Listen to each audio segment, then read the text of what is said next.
It's March. It is March. All right. Whew, what up? What is up, everyone? It is Monday, March 7th, and we are back for another edition of the Stay at Home Open Mic.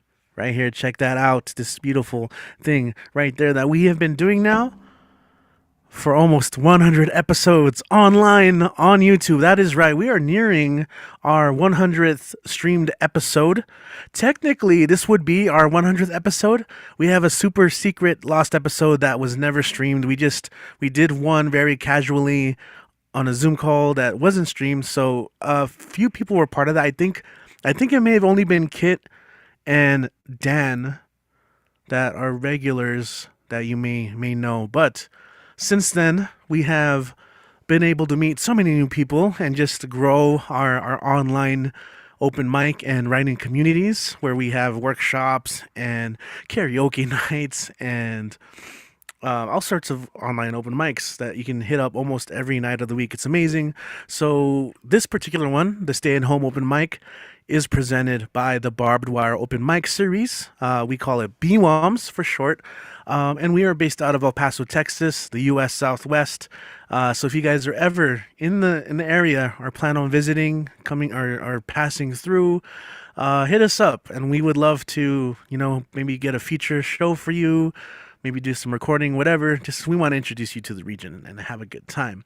So my name is Richie Madrufo. I'll be your host tonight. Next week for our celebration, we're gonna have Kit Wren take the reins because in many ways he has become a spiritual leader in this group, and has really stepped up to become a name here with the online show. So much appreciated with what Kit does. If this is your first time tuning in, we have a bunch of shows, almost 100 of them, archived on YouTube. Go check them out. Again, we'll be celebrating next week. We would love to see you guys here. But until then, I want to give a shout out to everyone watching on YouTube right now. As always, we want to see you guys again. Let us know you're here. Where are you listening in from? Just say hello.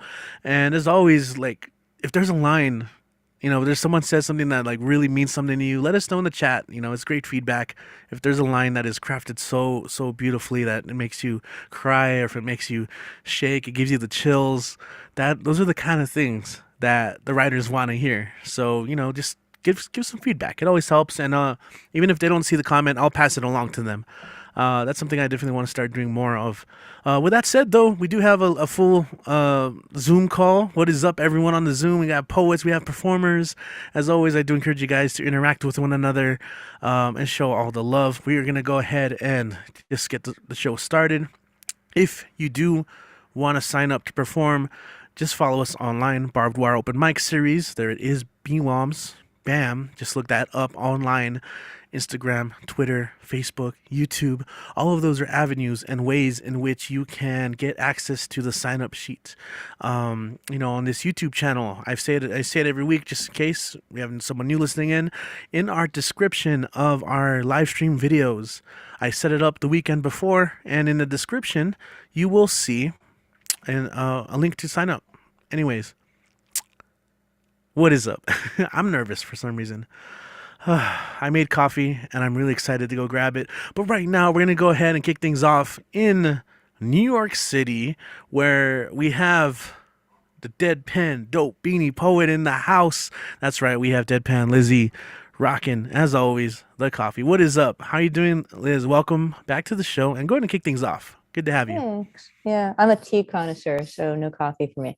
But I appreciate my friends that drink coffee. And I'm weird. I'm just a weird New Yorker that doesn't like coffee. It is what it is. I'm gonna read two pieces tonight.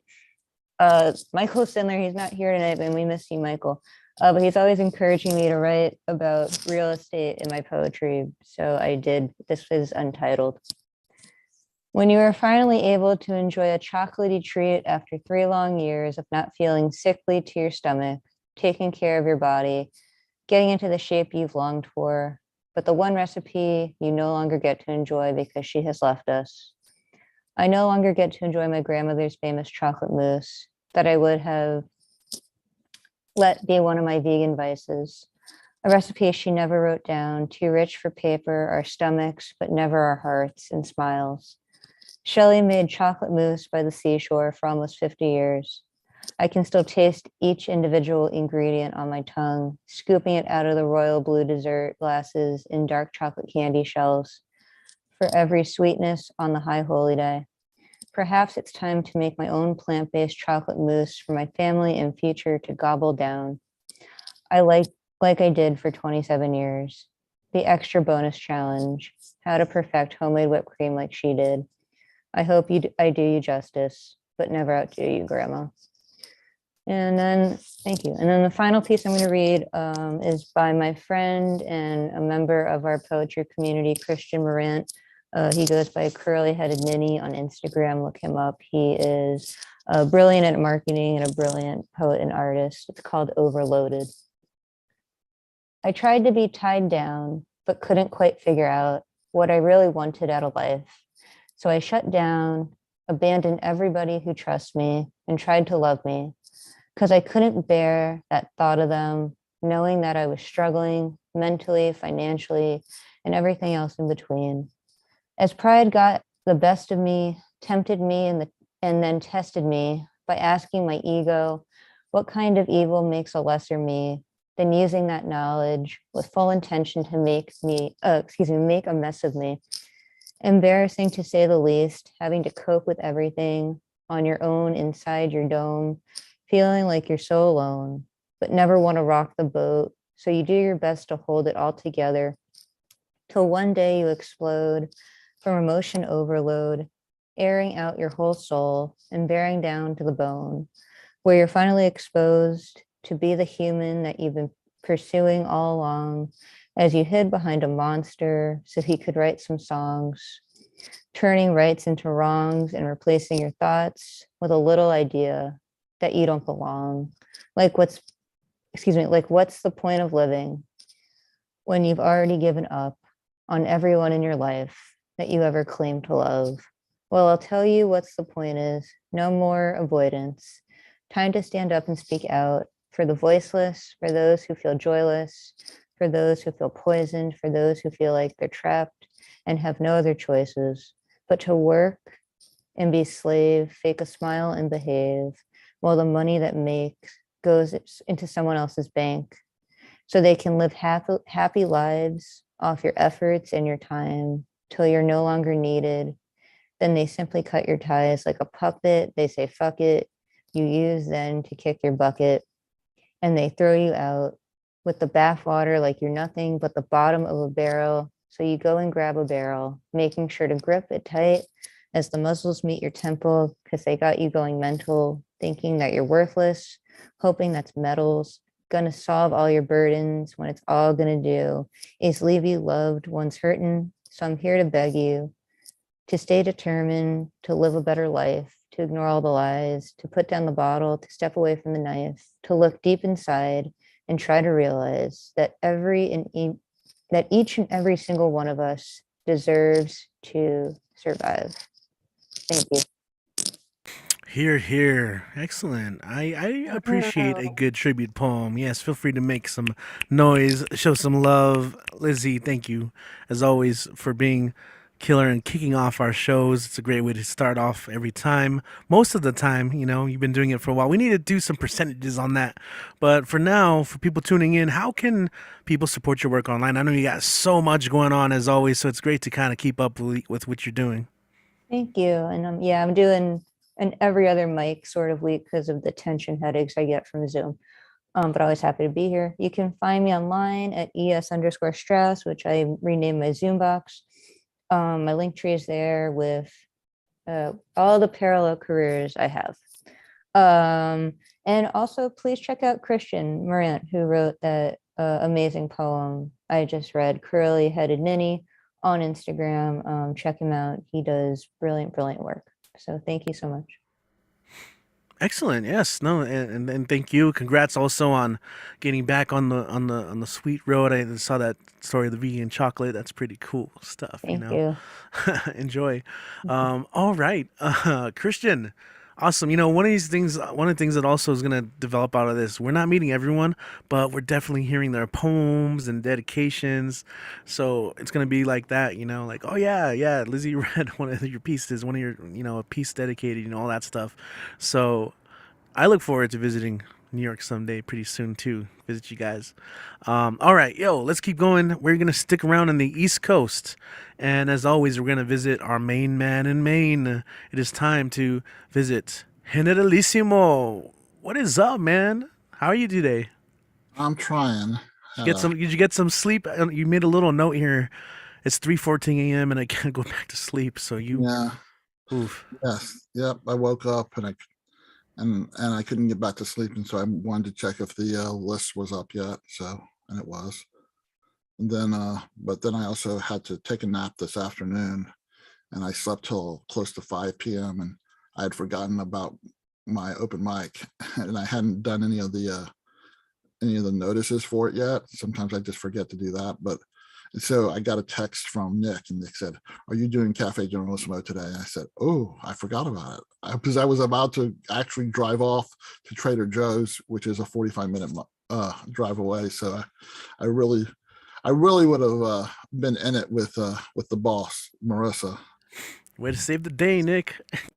And it's all Nick's fault that I actually came through. So thank you, Nick. Okay, I'm going to read the two of the poems that I wrote on Saturday's Tumble Words. It's amazing how much animosity there is toward Bukowski. I think some people like his poetry but just hate him, and then a lot of people don't even like his poetry. I mean, yeah, it's quite glib, yes. So these are the two pieces I did from that. The first is called "The Time a Famous Alcoholic Poet Did the TikTok Swallow a Whole Bluebird Challenge." There's a bluebird in my heart that wants to get out, but I'm too tough for him. I say, "Stay down. Do you want to mess me up?" From Bluebird by Charles Bukowski. If Mr. Bukowski ingested a bluebird, then swallowed carrots and pearl onions and English peas, then chased it down with cream infused with coriander seed powder, fenugreek seed powder, ginger, turmeric, curry leaf powder, and cinnamon, could he bake a bluebird curry pot pie in his body, or would the bluebird explode from swallowing the veggies, cream, and spices, creating a heartburn inside Mr. Bukowski that could not be alleviated with Alka-Seltzer, Brioski, Prilosec, or Nexium? He might have to write a depressing, sardonic poem to assuage his self-afflicted situation. The next piece is called Channeling My Inner Bukowski. If it doesn't come bursting out of you in spite of everything, don't do it. From So You Want to Be a Writer by Charles Bukowski. When I wake in the wee hours after a dream, I find myself obsessively trying to remember that has persistently blocked itself from my memory. It becomes impossible to fall back to sleep as I ponder and try to piece together bits and pieces of the dream that are lodged in nooks and crannies of the old hippocampus. Then the brain starts releasing words as poetry that makes as much sense as a surreal dream, bending and drooping like Salvador Dali's stopwatches, making no sense yet flowing like a river where salmon are successfully spawning, drooping like the breast of a woman who gave birth to and breastfed 4 kids, then paints a picture of everyday normalcy that transforms a 1960 black and white TV into a 2022 color 80-inch LED high-def TV with a picture so unpixelated and sharp. My attempts to translate mundanity into a Salvador Dali made of words actually makes sense of everything on the page. Thank you. Both of those are one-sentence poems. Awesome, man. Right on. I'm glad you got those out of the workshop. I appreciate when you guys can bring them out right away and share them the next open mic. This is a good venue for that, and always give props to Miss Donna. Yeah, absolutely, as always. And do you have anything going on this week? Of course, you mentioned the cafe Yeah. Generalissimo. What else can people catch you? Well, yeah, so the next one is in 2 Mondays. And then my next feature is, I think, on the 16th. I have it. I'm putting it all in here. It's the In One Ear out of Chicago. And then I have Cafe Journalismo.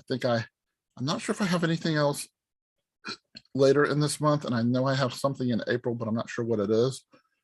Yeah, things are thinning out a little bit, but maybe I need to try to start getting some more features under the belt too. So,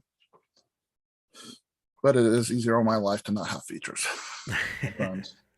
Okay, thank you very much, everyone, and let's hear some lovely poetry. Absolutely. Thank you so much. And he left the link there on the chat, but he does have his book, which was also just like arm's length away. So I'm like, oh, yeah, look, it's right here. Everything I think is on my mind. Very well done. These are great. I also love the images that he's included. So check that out. Lots of people repping their books today, so I'm looking forward to that and hearing about new upcoming books, but more on that later. Let's go ahead and stick around on the East Coast, and let's go ahead and visit East Harlem, where we have Vex Lex back in the house, who always brings it. What is up? How you doing today? I am good. How you doing? Right on, right on. Happy to be here, Monday, and to hear you guys. So go ahead and do your thing. Take it away. All right, I'm gonna do 3 pieces tonight. The first one is called Introduce. She walks down the street with purpose. Someone stops her to ask for directions. They ask her name. She recites the one assigned at birth, reminding her that she was a child of Earth. She retraced her multiple forms, reminiscing about the many masks she had worn. She was the love of someone's life. She was once the last thought in someone's mind. As they tossed miserably in the lonely bed, she was dread, she was regret. For a while, she was unworthy of stimulating someone's curiosity, and yet she was a poem up for interpretation. She was a misconstrued line that needed guidance.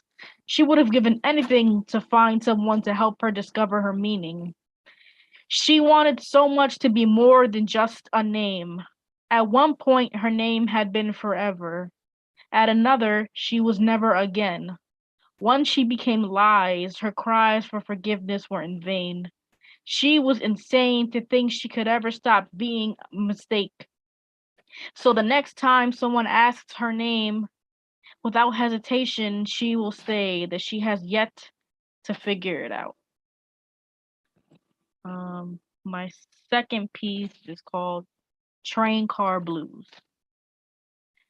They've made a career passing through train cars on a poor man's budget, supplying the public with goodies from bodegas. $1 goes a long way when it goes into the hands of starving young minds. There's the couple where the man speaks on behalf of his disheveled wife, wearing the same clothes from the previous week. Of roaming through train cars, coffee cups in hand, containing the same measly change from the week prior. To the makeshift mariachi band, play to your heart's content. To the next generation of breakdancers, the train is your playhouse. To the humble black veteran who told me, God bless you, sister, when I gave him $1. There was a man who spoke of a family that he'd lost, a job that he lost, but a bullet wound that remained to which he proceeded to show us. Every day the subway hosts new acts. Some have reprised their roles.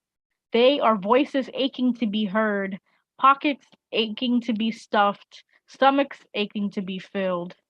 Just as we read a good book, turn the volume up on our phones, hide our faces in our newspapers, and shift our heads away once the rattling coffee cup comes our way.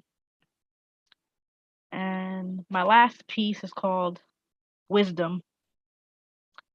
The day had finally arrived, and leading up to that moment, that embrace, I wanted to tell him off.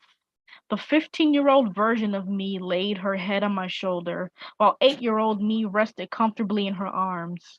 I had to use the voice they never knew they had.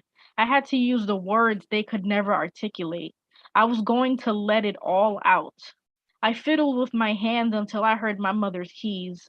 I stood up when the door finally opened, turning my back to my past for an agreeable nod. They were no longer there. He smiled at me and rushed to throw his arms around me. He held me tightly and the words seemed to escape me. I wanted to tell him off, but they joined in on the hug, and I thought it best to not reopen old wounds. Thank you.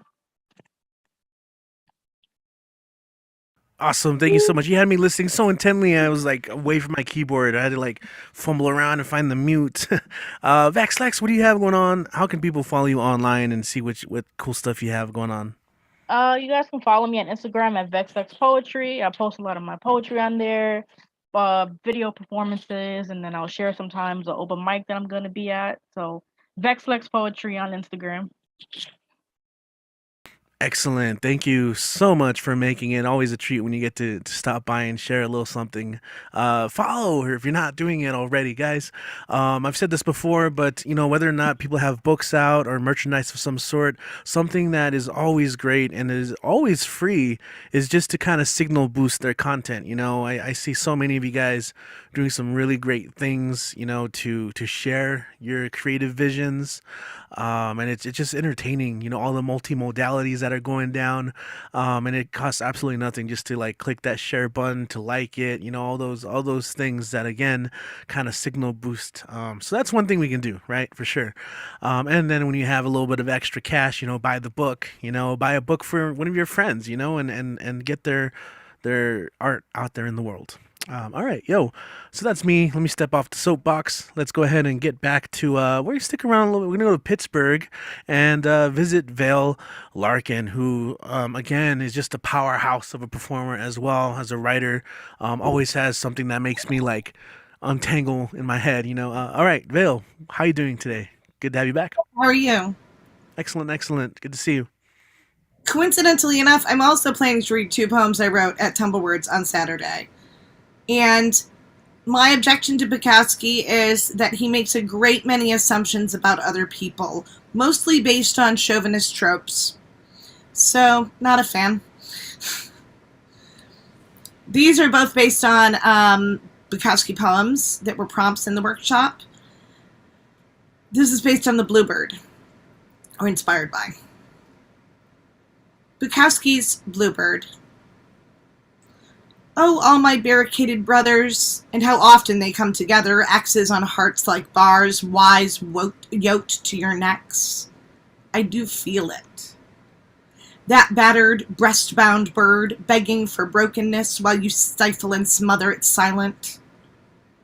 Oh, if only cruel, cold callousness would turn, and warm and reaching unleash it, you rage, so lonely with your body the cage. But oh, chickadees locked behind rib bones are all fine and good.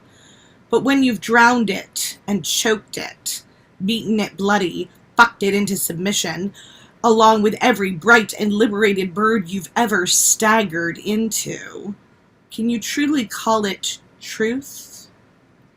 A bird, flattened, frantic, bleeding but dead, locked in your chest like a trap. When it's only real to you, it's not.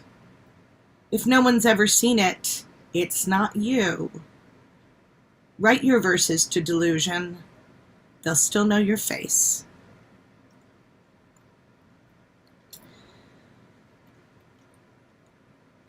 Bukowski tells most of us to stop writing. In So You Want to Be a Writer, Chuck said, don't do it. Hyperlexia, an unusually early, intense interest in proficiency in reading and writing. Dysgraphia, childhood deficiencies with the physical formation of writing. I could talk to you about neurodiversity and autism and comorbidities, but my mother probably said it best. They saw me writing, she said, reached from infant carrier to pen, and grabbed. All my childhood drawing was row upon row of badly formed letters and numbers, punctuation scattered like dandelions in the wild meadow of my illegible hand. I was 2, 3, and could not yet make whole words, but I practiced, and practiced, this most magical of arts, determined to live in it. 4th grade or so, I stopped being marked for bad handwriting as often. But then we learned cursive, and oh, how grateful I was for typing up homework in middle school. I so wrote, and I wrote, and I grew, and I wrote, and I worked not in writing, but never once stopping. The point is, fuck Bukowski. Art isn't supposed to be easy, a casual plaything that you can show off. Pour your pain in, your struggle. Battle your art for control. Tear line-by-line furrows in paper and ink and stone, your own skin, no matter how much it hurts, no matter how hard. Pull those words from the royal and cast them like thunderbolts onto the page. The oldest gods toil. They bear.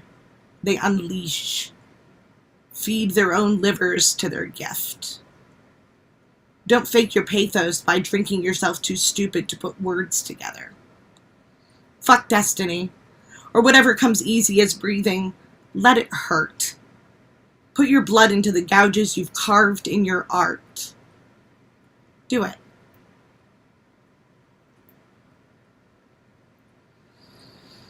And I'm going to close with a short piece in honor of Women's History Month. I am listening.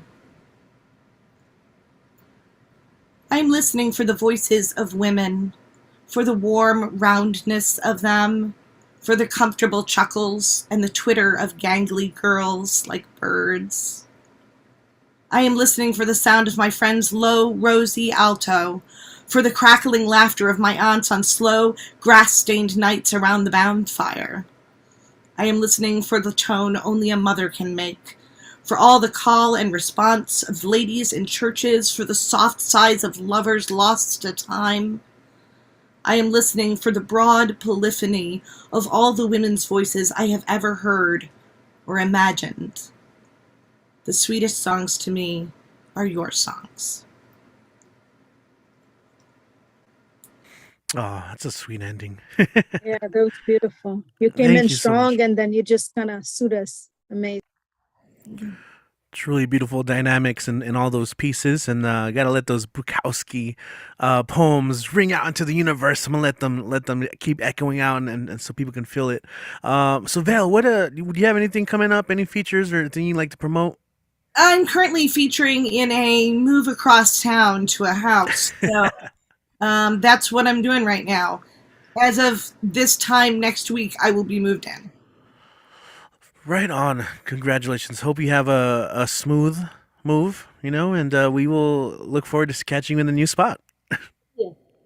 Awesome. Thank you, Vale Larkin. And also in the second Bukowski, well, the first one, I just got to give it up. Of all the alliteration or alliterative phrases in the world, I always love the bees for some reason. Just like the beat of it's like the heartbeat, the boom, boom, boom, boom, boom. Got to give a shout out to that. The second piece, it did remind me. I mentioned it in the chat earlier, but it reminded me of my friend. Shout out to Sarah Walker. She's from El Paso. We went to high school together. We started Frontera Poetry Slam here in El Paso. She's in Austin right now, but she has a line too. Part of the Bukowski Haters Club. That's the first line. Fuck you, Bukowski, and it's often usually met with cheers. So.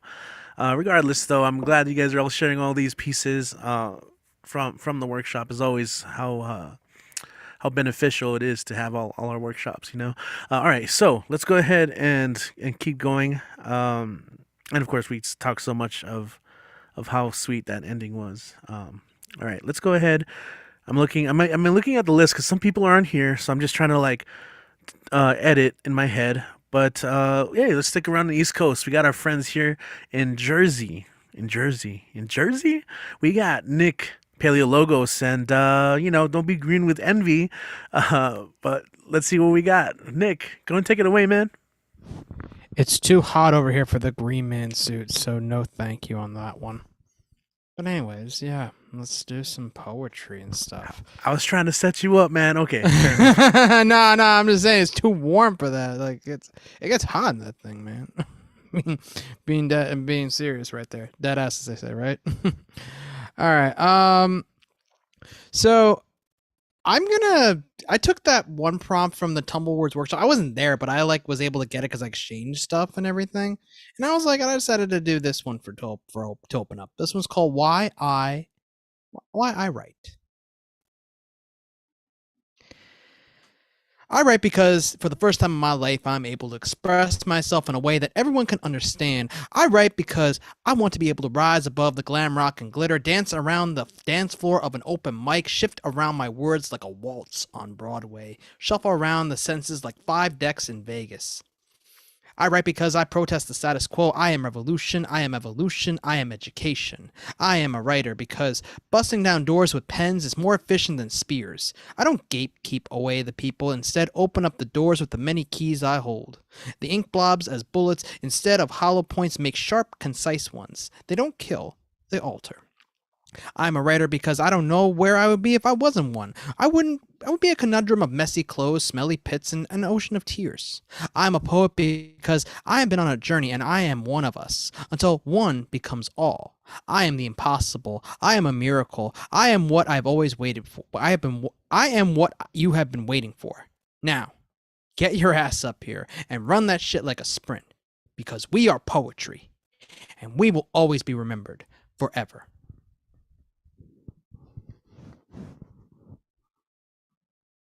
And this one was for Women's History Month. Oh, well, actually, that's the wrong poem. What are you doing, Nick? Oh, not a good. Bad. All right. I wrote this for one of Finn Bell's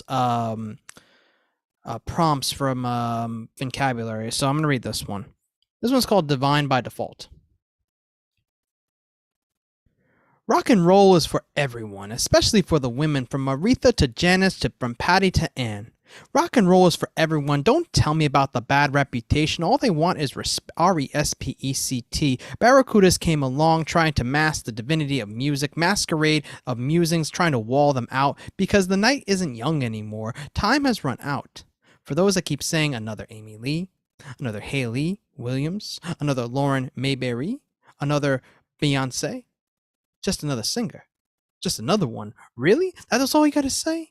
Just another woman? Really? That is all you have to say? That divinity is similar, that all women are the same? Each woman has a unique story that speaks in the music they sing, in the rainstorms they ran through, in the thunder snow they survived. Did you know that a woman is divine by default? They hold the keys to the stairway to heaven and the lever for the highway to hell. Did you know that misogyny has been out of style for thousands of years?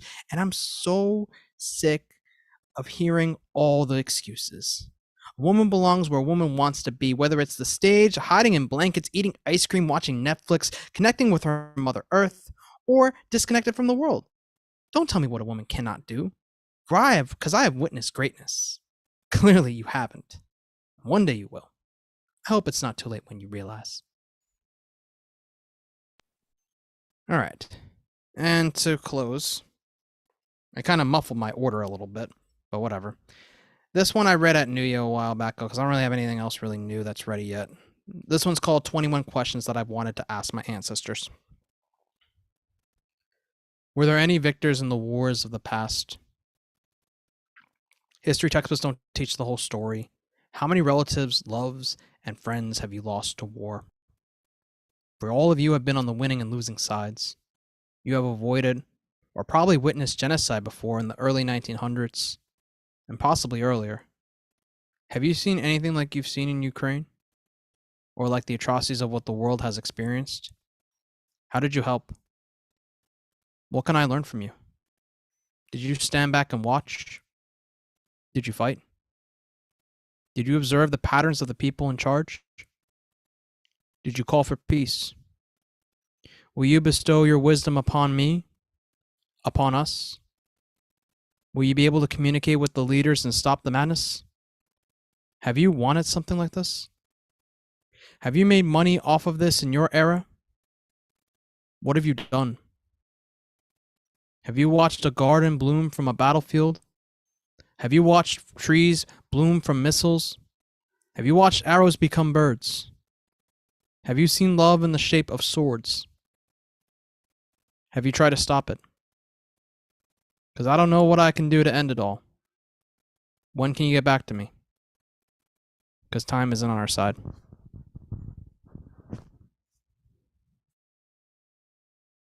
Wow. Lovely, lovely.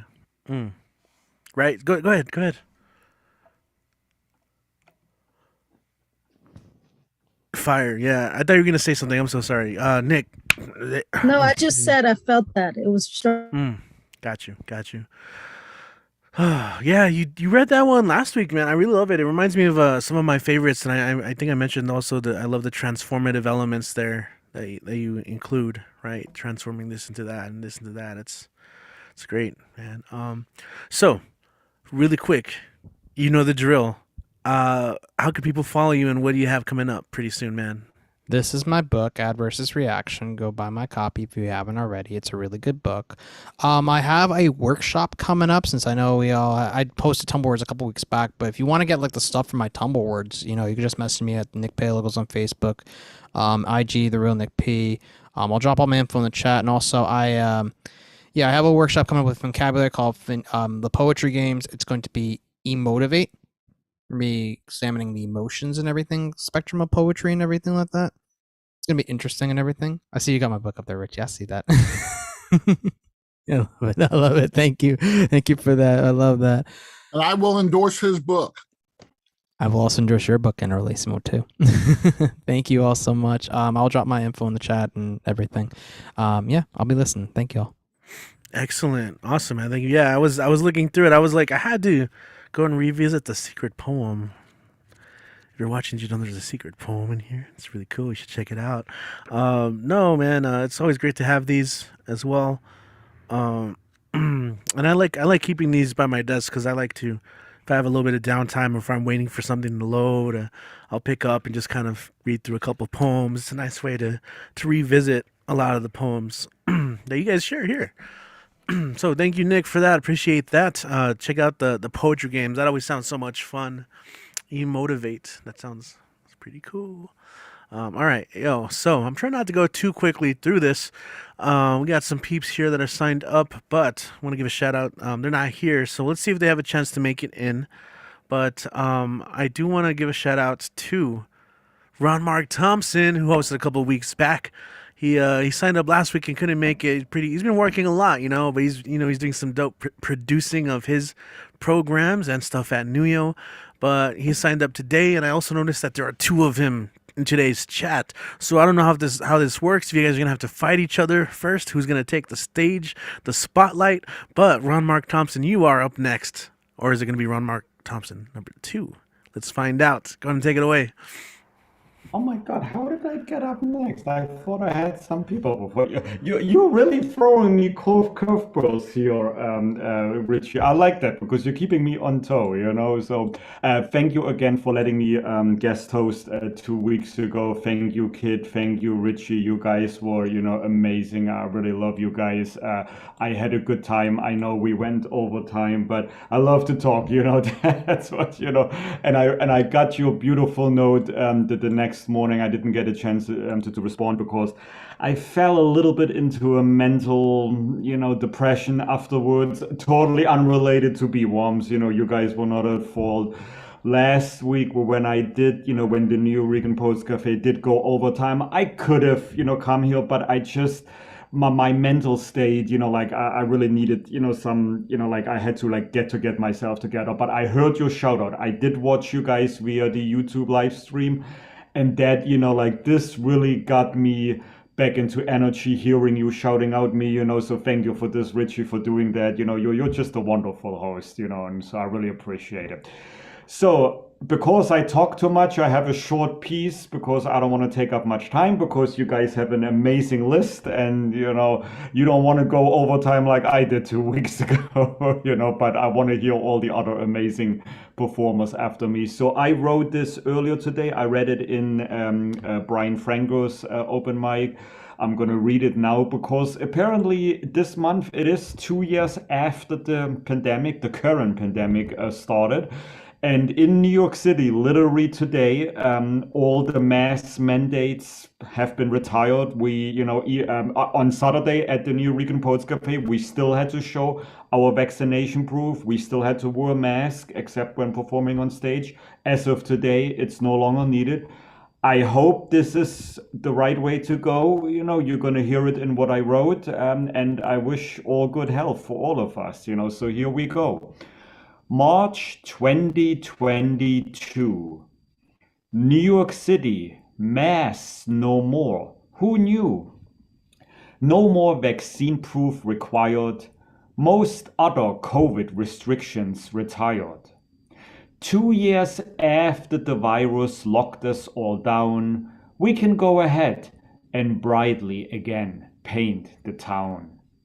Restrictions lifted in schools, masks are now also optional or determined by each district. Let's hope all that goes well. Same in New Jersey and probably in other cities and states.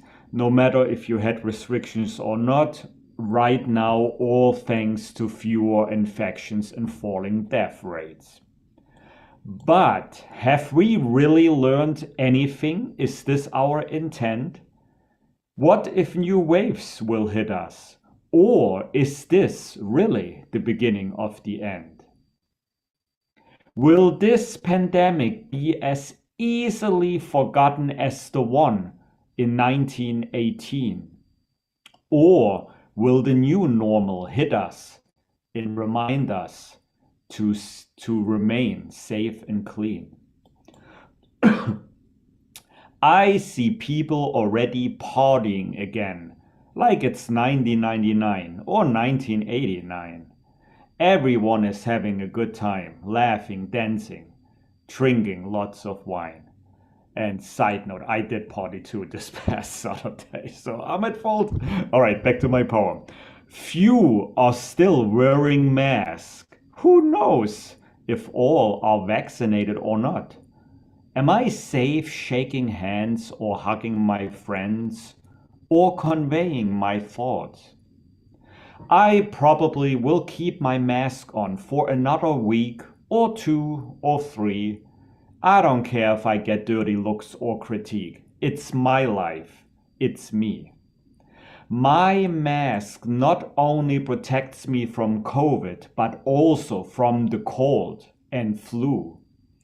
And with my mask, you cannot see me frown or being blue. Behind my mask, I may smile or I may be sad. It's my choice. You may not know my emotion, but you can hear my voice. I will never forget my mask, the different colors, different styles. They are part of my life and they hide my sadness or my smile. I like them. They will be here to stay. And that's how far I got. Thank you, everyone. Wow. Awesome. Even I like the ending, even though you didn't finish. Like, and that's as far as I got. It's like a cool little sign off, and that's the way the cookie crumbles. Yeah, great think pieces. It's true. It's a little scary going forward and see where we land at. It is a little surreal, kind of just seeing everything changing. Like, got kind of used to it, but. And also, really, really quick note. I just want to say, like, you don't never have to apologize for going on too long, or like that's the whole point of these spaces for me, and I'm sure everyone understands that as well and knows this. Like, it's our space to vent, and if we need that time, I'm okay with giving it. So, and also, of course, that's also why we do the hangout afterwards too, just to like let stuff out and just maybe have people to bounce ideas off of. So yeah, I mean, I'm. It's never a concern for me. I really enjoyed it, when all that stuff. So thank you, Ron. So for the uninitiated, let's say like we have students tuning in for the first time today because they're supposed to watch for extra credit or something like that. Hint, hint. But like they're like seeing some of you guys for the first time. How can they follow you online, and how can they check out the Bronx Art and Fun Hub and other cool things you do?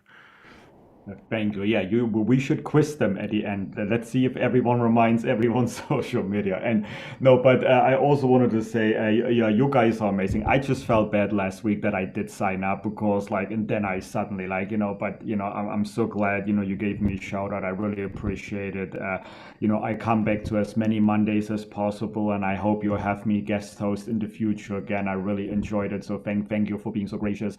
And talking about the sentiment in my poem, this past Saturday we did in-person and hybrid and online hybrid open mic and karaoke night. So I was like, should I keep my mask on, off, on? It's like I saw a report on television this Sunday. We all forgot 100 years ago we went through a similar pandemic, and we all forgotten about it. All back to like normal, you know. So let's just be careful, everyone. You know, I'm glad we can still hang out online. You know, I'm glad you guys doing in-person events as well. As long as we're safe, that's good. So on that note, I'm not yet doing in-person events with Bronx Art and Fun Hub. I'm still online for now. That may change in a few months. I'll put the information in the chat. Oh, you know what? I forgot. I do have a tear sheet. I'm like a Dan the Man here. So I'll put, so everyone on YouTube can see it. I'm at Ron Mark Thompson on Facebook, Instagram, Twitter, and TikTok. I recently joined TikTok, same handle, and also on all four platforms. Bronx Art and Fun Hub, BXAFH. We're doing expressive poetry and prose, photography, online meetups, stage play readings. We do basically everything except open mics. We only do one open mic per month because you guys and everyone else does amazing open mics. We don't want to infringe, you know, on that. And as I mentioned, I also now work as a producer at some of the events at the New York Poets Cafe in Manhattan, New York City. Richie Kid, if you ever visit New York City, let me know. I'll get you in with a free guest pass, you know, so that way you guys can rock out, you know, do Paul Concasso started karaoke this past Saturday. I mean, we had a great turnout, you know, so many people bought tickets, got in, did their, you know, singing, you know, some original, some too, you know, other, you know, songs. So we're going to do this every month, and we're going to continue hybrid open mics and online, you know, so I really look forward to that. And the word is right. I also host workshops there. So I'll put that all in the chat. Thank you again, BWOMS, Richie and Kit. Appreciate you guys, and I'll stick around. I'm gonna disconnect one of my connections so I can walk in the kitchen and eat something. That way it's less confusing, but I'll still stay connected here. Thanks so much, Richie. All right, that sounds so great. Thank you, Ron. Awesome. Yes, once it feels a little bit better to travel, New York is actually one of the first places I do plan to go. It's been a while. I do have friends out there, but man, I've made so many more. So it'd be cool to just link up with some of you guys. That's definitely, hopefully soon enough. But also, what's up? Richie, if you can make it in your calendar, Marissa's gonna come on September 10th and 11th. The second weekend in September is gonna be the New York City Poetry Festival. They usually hold it at the last weekend in July, but for some reason this year they decided to do it in the second weekend in September. So Marissa's gonna come. I'll be there with Bronx Art and Fun Hub. So if you guys want to bring some of your poetry, get your, you know, do performance, you know, BWOMS, you know, you're more than welcome. That should be the weekend if you can make it this year, you know, if you can mark it in your calendar. We welcome you here in New York City then. That's right. Yeah, I actually do have it marked in my calendar. It just depends on school work, stuff like that. But if anyone is free to go, it'd be cool to have a representative. But we'll save that stuff. We'll put a bookmark on that. And as always, one of the things that we do here, if you guys are watching on YouTube, is we have like a discussion space pretty much afterwards. We call it the after party. It varies, you know. Sometimes it's just kind of us hanging out and talking about random things. I'm usually super quiet, like, all right, now I got to start working on stuff. But, you know, it is an option. So if you guys ever want to hang out with us after the show, you're more than welcome. You know, there are ways to get here. You know, the sign up sheet primarily, that stays on the description. So if you ever want to join us, you're more than welcome to. Okay. So, Dan, who is that? Sorry. Yeah, it's me, Dan. Because I just got off because we were just wrapping up the party with Billy Towns. So, Congratulations. so it was after Nick Paliogo's who Dan. won. Who Dan, you interrupted the show. Mute. Why are you giving me updates, man? That's cool. Go home, man, and we'll see you soon. We'll see you soon for the show. Okay. Okay, I'm still here. Don't worry. I'm glad. Okay. I'm glad. I was worried. Billy Towns says hello. That's good. Yeah, I'm gonna play with him on Thursday. So I'm gonna mute you. All right, cool. Let's go ahead and keep going. In fact, so speaking of El Paso transition, our next three performers are gonna. Well, we have a couple of peeps. Like 1, 2, 3, 4, like 5 of us. Oh, it's quite a few of us actually. And Christine just signed up. What? Oh, that is awesome. So I'm really looking forward to that. But we're gonna go ahead and our next couple performers are gonna be in El Paso. So Dan, I muted you. What the hell? Okay, let's go ahead and visit.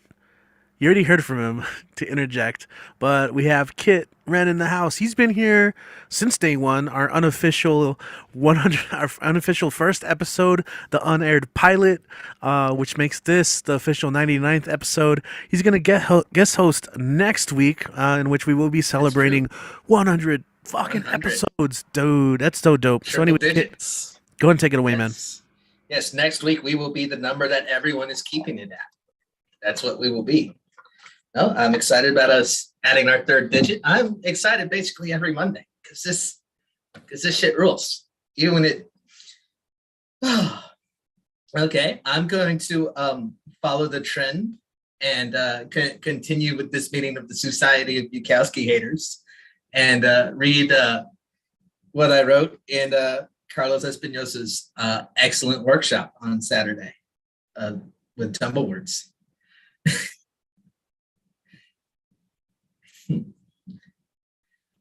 I remember a man at the Black Orchid Lounge who whispered to me like a fellow conspirator that poets are persecuted, that he was proud to be a poet among poets in a dangerous time to be a poet. When he was arrested later that night, it was for public urination and not public verse. When I saw him again a few weeks later, he was now a stand-up. His set was mostly about animal mutilation. And he told me with the pride of a new homeowner signing this contract that comedians were the last truth tellers. And he was proud to be a comedian, even as they were persecuted. His set was mostly about animal mutilation. They blackballed him for plagiarism. I guess he finally got his wish. I could say if I wanted to, with a visionary intonation, that I need to do this. And I do find it necessary, but not like a mission, like a chore.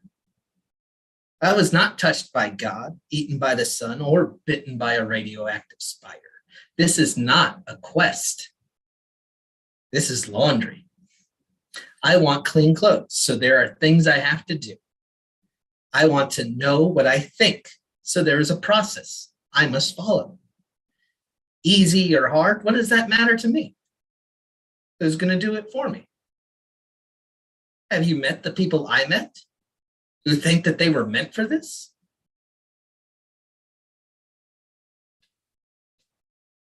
The opposite of a shout out to the person in that poem. I hope you never hear this. Okay, and again, this is after Bukowski's Bluebird. You've heard a lot about that bird, but now you're going to hear again about it. There's a bluebird in Chuck's heart. He thinks it's a secret. He thinks his bawling is a whisper or a code. There's a bluebird in Chuck's heart, and he's feeding it rice grains, bacon grease, and Evan Williams. I think the thing about rice expanding in a bird's stomach is an urban legend, but I'm not entirely sure. The grease is just kind of off-putting, and he's drinking the cheap shit again. There's a bluebird in Chuck's heart, and it screeches all night like an elephant in fear of a cartoon mouse. It is not singing, as one expects from a bluebird. I am not immune from imposing my expectations on people and things. But it is emotive somehow. It is attempting something. It wants our approval, but we don't know how it will use it.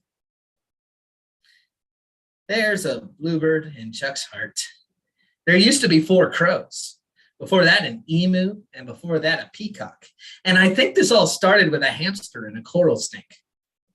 Every time they left, it was like the fall of a nation. And when they were replaced, they were never mentioned again.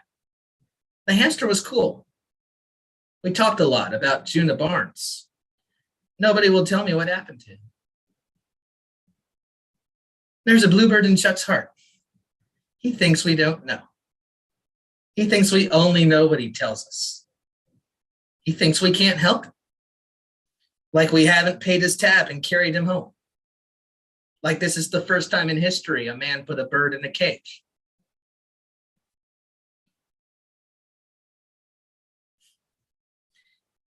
And it came to me, do one more of mine and then the cover, but it came to me that what we're doing with this inspiration, it occurred to me that there's a name for it, and I know it because I named it.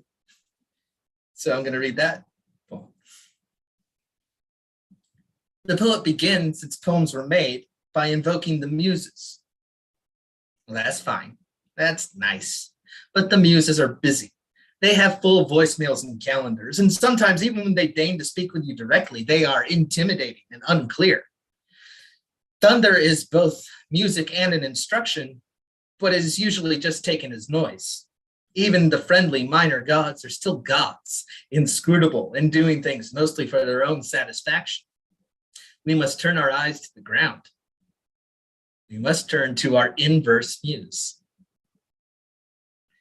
On stage, there's someone trying their best to give the weather report in their head, but always late or wrong.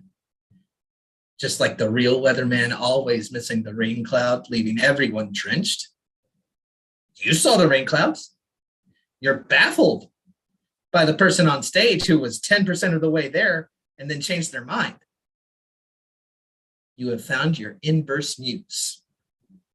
You will see in them an accountant's thorough ledger of the things you never want to do or represent.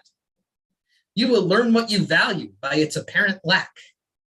When you reach instinctively to correct your inverse muse's posture, you will feel your own backbone strengthen and, oddly, grow. In the spirit of negation, I must now name two things the inverse muse is not. The inverse muse is not a pupil for you to instruct. This is not My Fair Lady. For God's sake, don't tell them. They are probably perfectly happy to be who they are. You must learn from them without changing them. Nor is the inverse muse a nemesis, a stalking horse that the more spiteful among us need to push against. You must never lower yourself by hating your inverse muse or rejoicing in what you see as their struggles. After all, I believe that Gallant loved Goofus like a brother and would have challenged us all in the continental style, pistols at dawn, if he knew why we were laughing.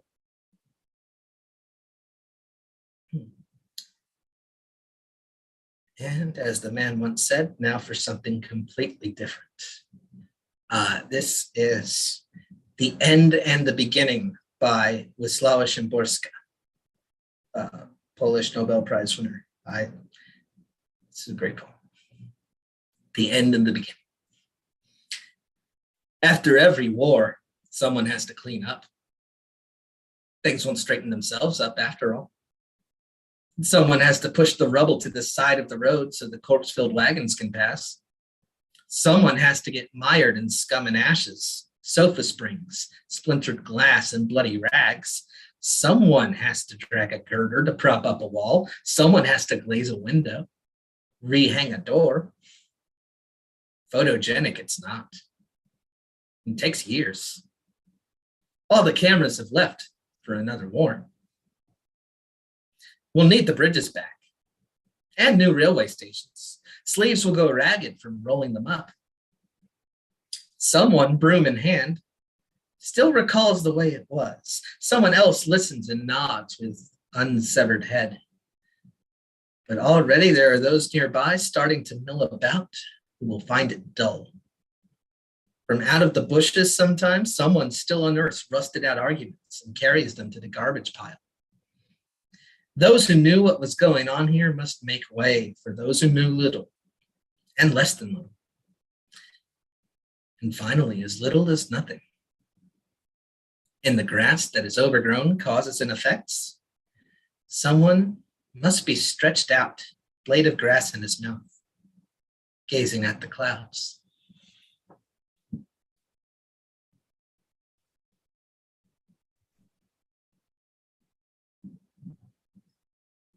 Here. Awesome. Hold on. I gotta do a cheers, man. Salute on the coffee here. Do a little pour one out for the homies. Kit, cheers. Clink. All right, man. So, you know the drill more than anyone. How can people follow you? Check out your work online. Now you know how our after parties go to 2 a.m. Chemically fueled. Instagram at Kit Ran Away, Twitter at Kit Talk Sports. You can kind of guess what that's about. Ignore this for now. You can find me on Facebook, pretty easy. You can send me an email. You can go to PayPal. You can find me on Goodreads. I gotta make another sign. And as Richie mentioned, next week is our 100th episode. I'm so pleased that we made this new tradition out of the weird circumstances we found ourselves in, and that it will continue indefinitely, no matter what the hospital numbers say. So I will see you next week for that. I might get a little weepy, just warning you. That's perfectly fine, man. In fact, it's encouraged. Yes, so we've been kind of mentioning it here and there off of the chat, but I mean, obviously, we're still doing these, even after we've opened up venues again. And honestly, this is something that we should have been doing for a while, you know. Because it's not as easy for everyone to move around. You know, not everyone has the same access to mobility. El Paso doesn't have the best public transportation. Not everyone has access to vehicles. It is hard for people to go out in public places, and especially at random times of the week. So it is great. I mean, this is definitely going to be here as long as you guys need this. I mean, there's obviously a lot of other spaces, but as long as you guys keep coming here, we'll keep doing it. Even if it's just me, Kit, and Dan, you know, 3 of us taking turns, you know. All right, round 8, let's go. Just because the 3 of us have been here for every single episode, that's why I mentioned us 3. But we'll be here, you know what I'm saying? So we'll be here next week for sure, and then after that, as long as we need to. Just thought I would say that. But let's keep it going. El Paso, one of our favorites, easily. Let's go ahead and give it up for Lee Martinez Soto. What's up? Hello. So I have, I think, 2 new ones, new shit for the 2 of them. I'll start with this one first in English, then in Spanish. It's called Transfronterizo. I write from a place of nostalgia, sepia-colored glasses tinting the journey from north to south, south to north, back and forth for so many years that I no longer have a place to call home. I am an everlasting commuter, the ghost of this threshold, an outsider and denizen, part of, apart from, of this vague memory of belonging. I am epochs removed from.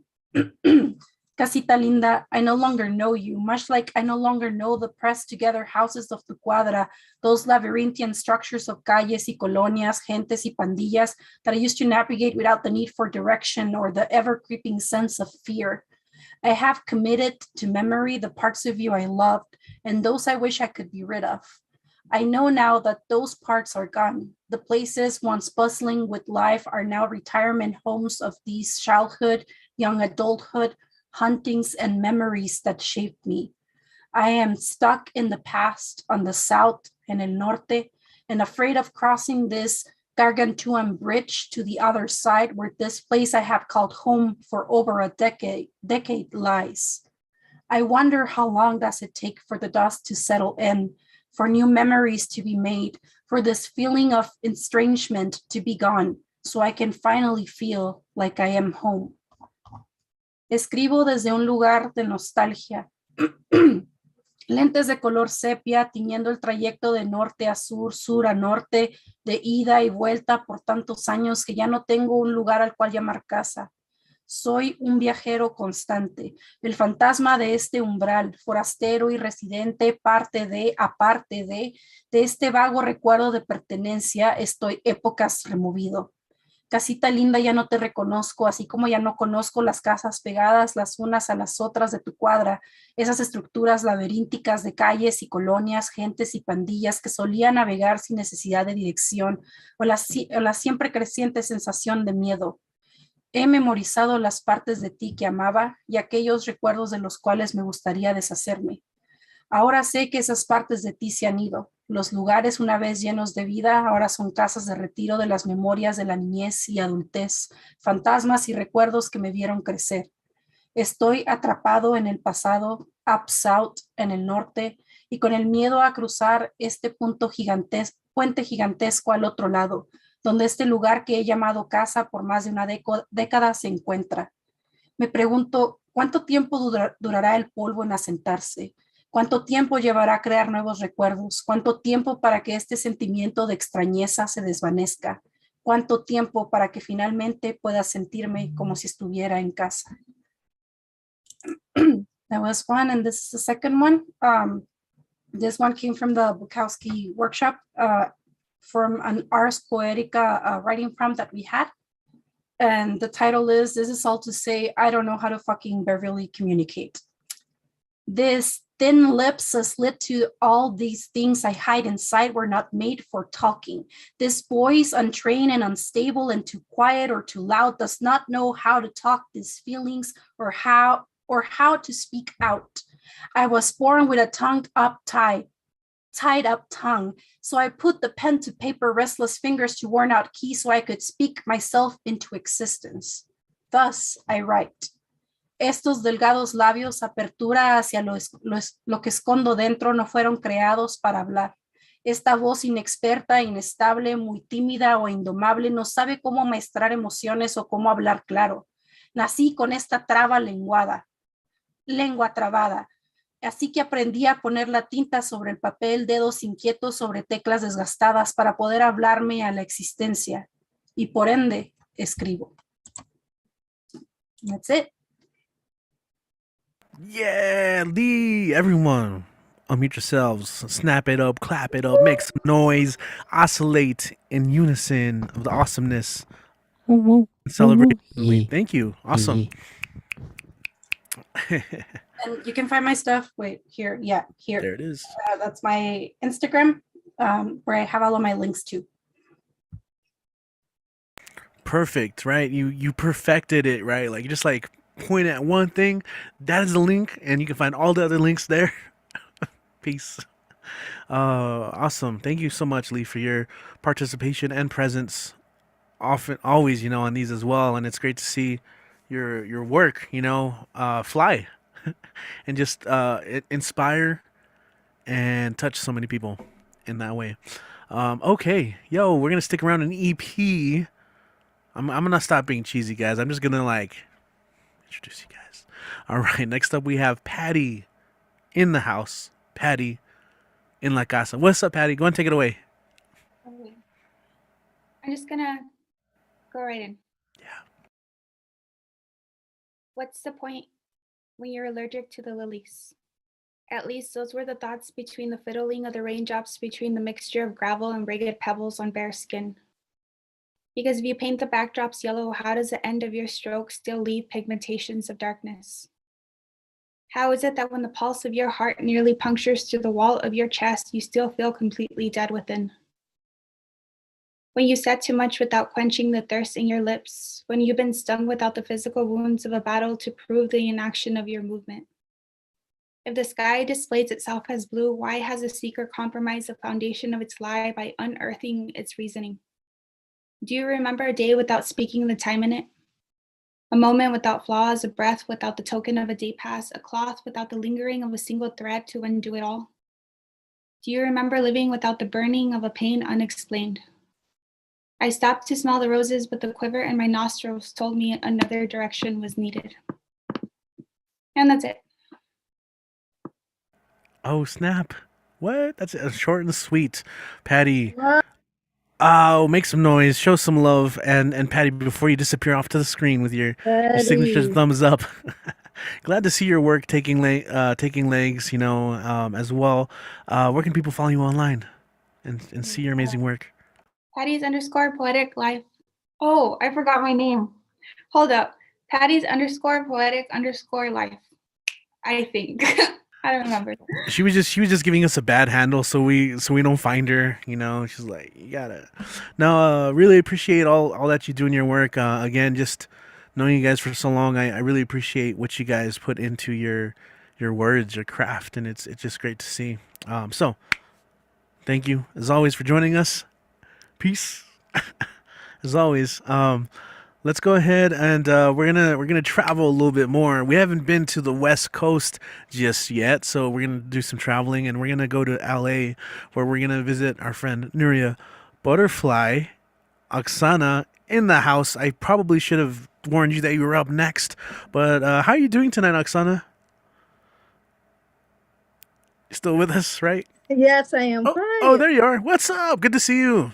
I'm doing good. I'm so glad to be here. I love what I have heard so far. And yeah, thank you so much for welcoming for the third time.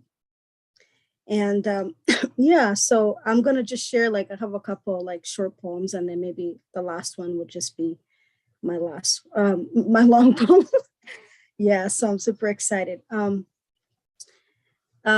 This one, this era, decade, unfolding when I hurry, in this hour where silence is much louder, this tumbling down, this was to be expected from this to the path narrowed, filled with this lilies surrounding this land, this and our America, who's still crying in its weary whispers. This is not a warning or a sign. Perhaps if you and I would lean closer and live this given moment as it is, not what could, should have been, were in the second that will last on this day unmasked. So that's the first one. The second one, what will remain? Scraps torn from dresses unworn. When he, she dies unexpectedly, unjustly, what will remain of a time stolen? Rubbish and rubbery, what will remain of essence of who you truly are, not who they thought, said to have known about your faded evolving like a plant shooting from the soil, separated from the ground and attached to its well-nourished roots. What will remain of untold, unheard, unsung songs, soothing feisty, weary, nagging, anxious, distressed soul? What will remain of untold, unheard, unsung songs, soothing, feisty, weary, nagging, anxious, stressing soul? So that's the second one. And another short poem, this one is called Tiger, Swallow, Tail, Butterfly, because I saw them today. So I titled this poem this because it's very special. I don't know if you know which ones they are. They're the yellow butterflies with like black edge, with the black edges. Yeah, I love butterflies. Well, my name. The sullen version of self, eating away lava like erosions in my heart. Is it too late to have given up on love? Am I too old to be positive, feeling older than archaic, patriotic grandfathers, smelling the tight air, the aroma of chocolate, homemade brownies, carved and pressed into small vase shaped into doughy balls in my two hands? Joy begins to fill the empty and expected places of my heart, once isolated, defenseless, heart guarded with 10-layer protection. It's time to let go of strict rules, rigid parameters. It works best if we flow in the wind as freely and visceral as a wide and open tiger butterfly. And this is the last one. It's called Nesting. It's common to think that only pregnant women nest, and perhaps being preggo, not with a baby. What about overdue 10 months of unbirthed locality, expecting in many mentals, layers of creativity in an apartment that has lasted as far as my flesh allows it? Pregnancy is not a myth, yet impregnation while traveling, tossing from side to side, uncomfortable insomnia, minus cravings and vomiting, that's it. It's nesting. And instead of preparing for a carnal fetus stuck in another's womb, mine is sleeping, drinking, and yelling to get out. No needed assistance from midwives, doulas, OBGYN doctors. This type of baby is quiet, but loud inside. It's crying without having to be held or fed, but it requires just as much dedication as any other human alive, not an animal organism in its deficit begun through frustrations, agitation, with minor emotional spells. And it was scary at first, but closely, it was simply voicing a new language. new form of living and calling to a new dimension, a version I have never seen. Thank you guys so much. Yeah. Yes. Unmute yourselves. Make some noise. Amazing.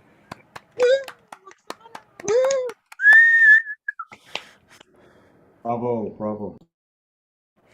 That was killer. Speaking of butterflies, you know, it was majestic in its flight and its movement, and your metaphors, they were all sticking. So, again, same thing that I'm kind of asking everyone else. Imagine that someone is seeing you for the first time, even though this is your third time here with us, and we hope it's not the last. But if people want to follow your work and support you, how can they do so? So yeah, I'm on Instagram. I'm also on Facebook. It's the same name. I'm gonna put it in the chat. It's my first name right here, Oksana Mauricio, and the same one on Facebook. So I'll just put it in the chat. Yeah. Put in the chat. Perfect. Yes, Thank and you also so I. much. Thank you. Yeah, glad that you've been coming out. Absolutely. Yes. Thank you. Come celebrate our 100th episode next week. Our Okay, 100th awesome. live streamed episode, that is. Thank you. And again, yes, thank you. I'll actually share that. Let me go ahead and I slacked it today. All your links, guys, I'm supposed to be sharing them on YouTube. So YouTube, what's up? Andres, Winstorks, Twitch 13. I'm just checking you guys out right now. Hello. By the way, when I'm looking this way, I'm looking at my monitor. I have like my TV set up as an extra monitor. So what is up, everyone? I'll be sharing links shortly. Thank you so much. And you know, we could have kept the list where we stuck around in El Paso for a little longer, but because of the beauty of the internet, we can just jump around. You know, we can go from coast to coast if we wanted to. But we are going to jump back to El Paso, where we're going to welcome another recent newcomer to the online show. But he's been nothing short of amazing as well. Very talented family. He does really great things. I checked out his Twitch stream the other day. It's super fascinating stuff. Actually, I was lurking. I should have left a comment or two and just say hi. But right now we have Manuel Martinez. El Paso checking in. What's up, man? Welcome back to the show. Go and take it away. Thanks for having me back. I have 3 pieces today, 2 in English, 2 in Spanish, all new. So here goes the first one. These mental borders I jump, moving at neck-breaking speed, jumbling, mumbling, or was it stumbling? From one idea to the next. If I do not speak this thought this very second, it'll be gone forever. I apologize for the interruptions, the disruptions to the natural flow of things, for the seemingly disjointed threads, lost in the infinity of no cohesive fabric. What? I changed topics again? Did I stumble, jumble, or was it mumble? My thoughts? My mental threads? Wait, what was I saying? So that's the first one. Let's jump in Spanish now. Me encuentro, atorado, balbuceando en papel, garabateando con la voz. Tropiezo mis palabras, una a la vez, sin poder pintar una imagen sin formar. Aquello que imagino quiere tomar vida y no simplemente permanecer como abstracciones permanentes, incorpóreas. And the final one, a little bit longer. This is actually based on Nick Paleologo's prompts. Lee was kind enough to send them my way. Also, thanks Nick for such an amazing set of prompts. They were really, really good. So here goes. The sensation of barely existing, absent, ethereal, and at the same time chaotic, disjointed. Forever chasing unreachable heights, always leaving in between breaths, barely indistinguishable from decay. Snapshot, trepidation, snapshot, an infinite loop of disaster and failure. A sort of tiredness that lingers under the skin, crawling ever so slowly, chewing at every thought, until the skin can no longer hold its own weight, then collapse. Snapshot. And that's it. Yes, as I often say with Lee, that's not just it. That was everything. You killed it, man. I love it. Great work with those prompts too. I'm still wrestling with them. So, Manuel, what do you have going on, man? How can people find your creative work online? Because I know you do a lot more than just the online mics. So I have a Twitch channel, as you mentioned. I do gaming, but I also do blacksmithing live. So if you guys are interested in that type of stuff, I usually do it whenever my dissertation writing permits it. Also on my Instagram, I post photography. I recently started doing photography, music. So I am a todólogo, as people call it over here. Jack of all trades, master of none. So if you're interested in that kind of stuff, that's the socials right there. Perfect. Awesome. Thank you. Thank you. Yeah, I did a. I one day I was free and I got a notification because I subscribed and like you've cool workshop space. Pretty cool stuff. It's just Lee San Andres' garage, so I just took over it. That's what you gotta do. All right, appreciate it. Thanks for joining us, Thank and you very hope you much. can whenever you're ready again to come back. You're always welcome. I will. Thank you very much. Awesome, awesome, awesome. I'm loving it. It's a family affair, as someone wrote. I think that was Kit there that said that. Hold on, let me make sure. Let me cite my sources correctly. There it is. Yeah. Gotta have the song stuck in your head too. All right, yo. So we're gonna go ahead and do some traveling again. We're gonna like jump back and forth. Before we come back to El Paso, we are gonna go to Washington D.C., where we gotta visit our friend here. I don't know what he's got. He usually has his jokes, and I gotta admit, sometimes I'm like, they're thinkers a little bit. I'm like, wait, hold on, what's going on here? Or he's just got some pieces. Either way, we're due for a grand time or a grand rhyme. Ladies and gentlemen, beautiful enemies, let's go ahead and welcome Ed Poetastic to the stage. Ed, what's up, man? Take it away. Oh, thank you, Richie, for making my Monday night such a delight. Ah, man, if this is wrong, I don't want to be right. All right. I know we love you, Richie, so much. Your music and words it always packs a punch. That's all pretty much. Actually, please don't lose that potastic touch. All right. Thank you very much. My name is Ed Potastic. I hope everyone feeling fantastic. Please get in time so I could draw my rhyme for all your feel sublime. All right. My first piece is called Pigment Flower. Please seed me. Please don't weed me. Please grow me. Please don't shrink me. Please hold me. Please don't pluck me. Please light me. Please don't shadow me. Please water me. Please don't dry me. Please feed me. Please don't starve me. Please rain on me. Please don't storm me. Please soil me. Please don't pest me. Please shine me. Please don't hide me. Please root me. Please don't cut me. Please love me. Please don't hate me. Please nurture me. Please don't eat me. Please support me. Please don't deny me. Please strengthen me. Please don't weaken me. Please flower me. Please don't deflower me. Please protect me. Please don't harm me. Please heat me. Please don't chill me. Please spread me. Please don't drought me. Thank you. I got another one. I hope everyone having such whimsical fun. All right. This is called Mudly Love. When I was a boy, you were my nurse, teacher, and friend. Now that I'm older, I still can't comprehend. How can one woman always be there for me? She did what she could, even I could see. We're the fruits, while moms are the trees. Moms are always the bases of the worker bees. There is no love like a mother's heart, a love that lives and breathes in our art. A mother's love never changed for all time. It only gets stronger and stronger while we shine. Moms need to be celebrated each and every day. Without them, where could we run, stay, or play? If you don't have your mom, but only your dad, it's okay. Love them too and don't be sad. Hearts full of devotion, dedication, affections that never ends. A river of love always flows over and over again. We're a big part of her while she is a big part of you.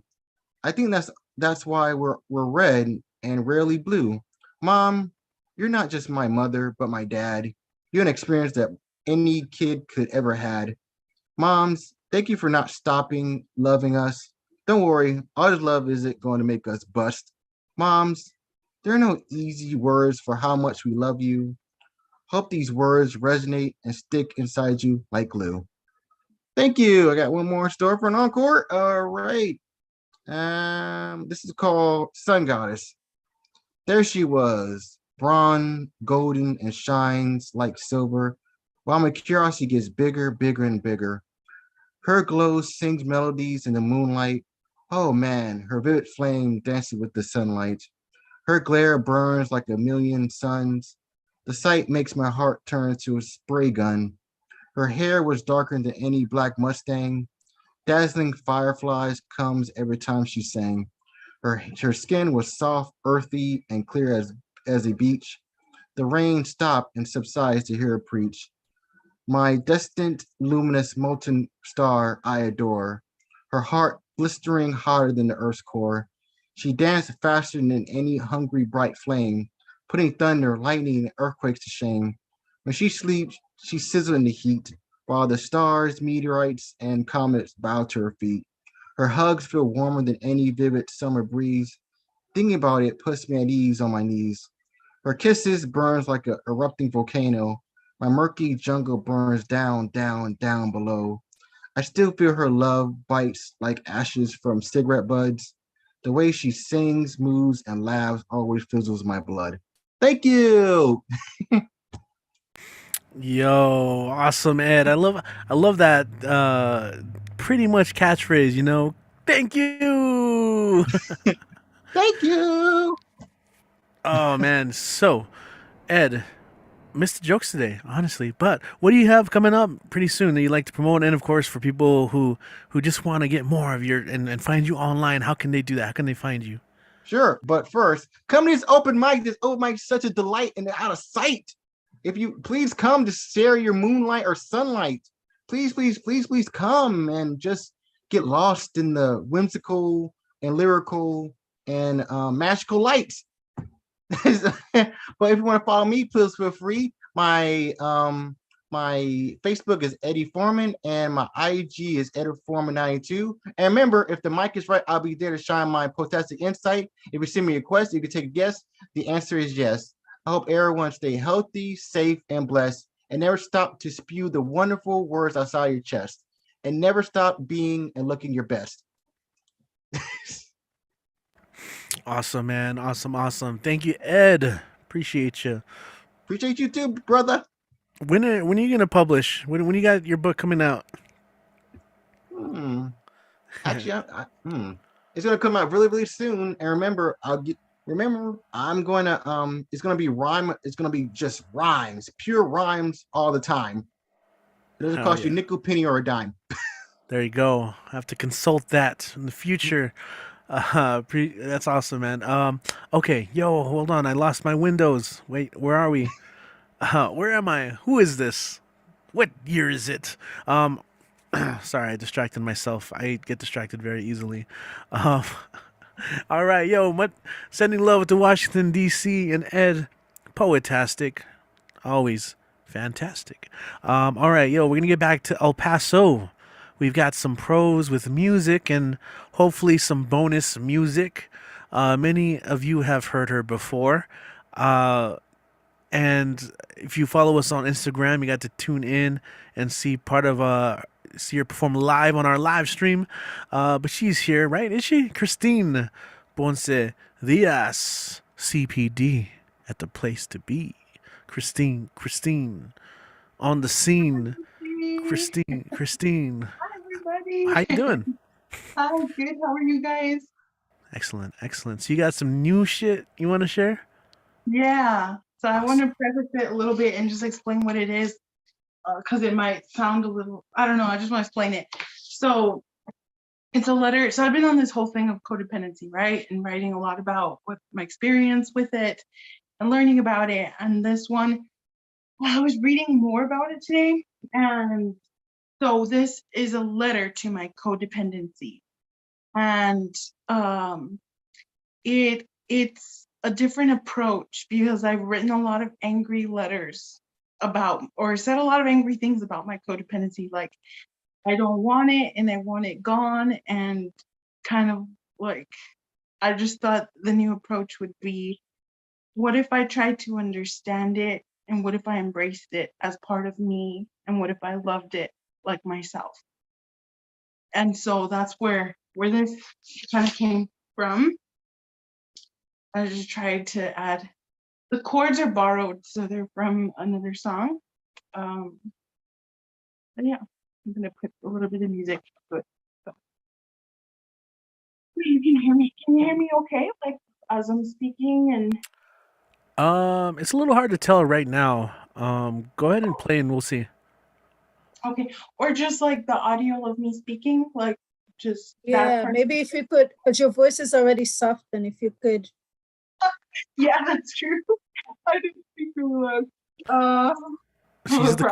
She's the quietest opera singer I've ever known. Yeah, it's a problem. Okay. I put the mic a little bit closer, so maybe that'll help. But okay, I'll just play a little bit and see if you can hear the piano.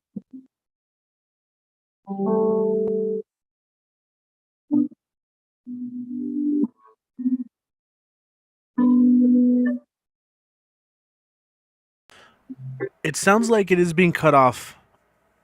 Like, do you I have see. the original Okay. sound on?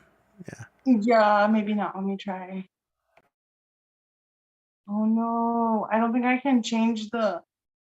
It's because I have you on my phone this time, and I don't think it's gonna. Yeah, I think that's probably the best I could do with my phone audio. Sure, then go for it. Oh, sorry guys. Okay.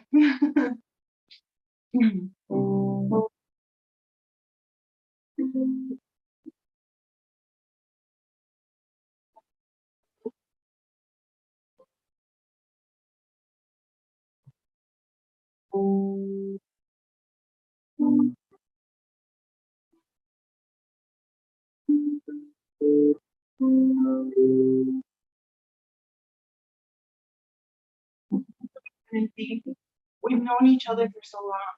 I've nurtured you and fostered a long-term relationship. I would like to be a way in which you always come back with faith. Trying to be one step ahead of you has been my life's work. But what if we coexist? Do you think we could reach an agreement that suits us both? Do you think we can try healing together?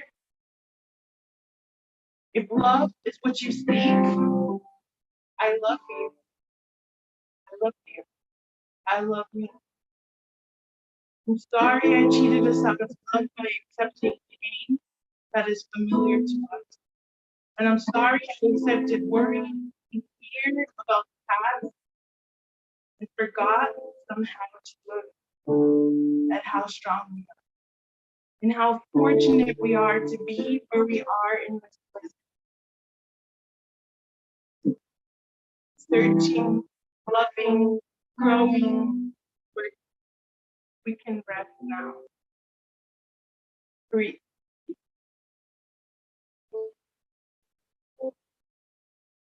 I understand you. I love you. I love you.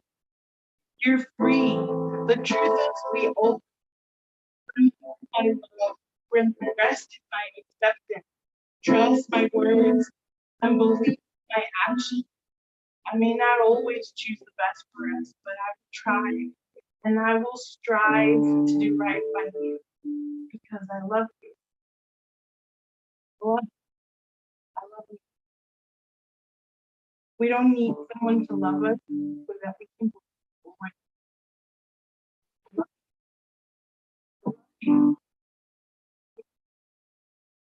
I'm sorry about all the angry comments I didn't understand and I didn't love you.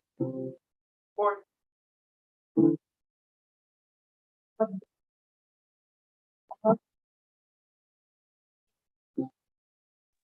I can't hear squat. Could you put the phone closer to you, Christine? Like in front of you? Is that possible? That's all, guys. That's it. You know what? It was so the piano. No. Hold on, guys. So the piano was remember how it cuts off frequencies? Uh-huh. So it was too loud, so it was cutting off a lot of your voice as well.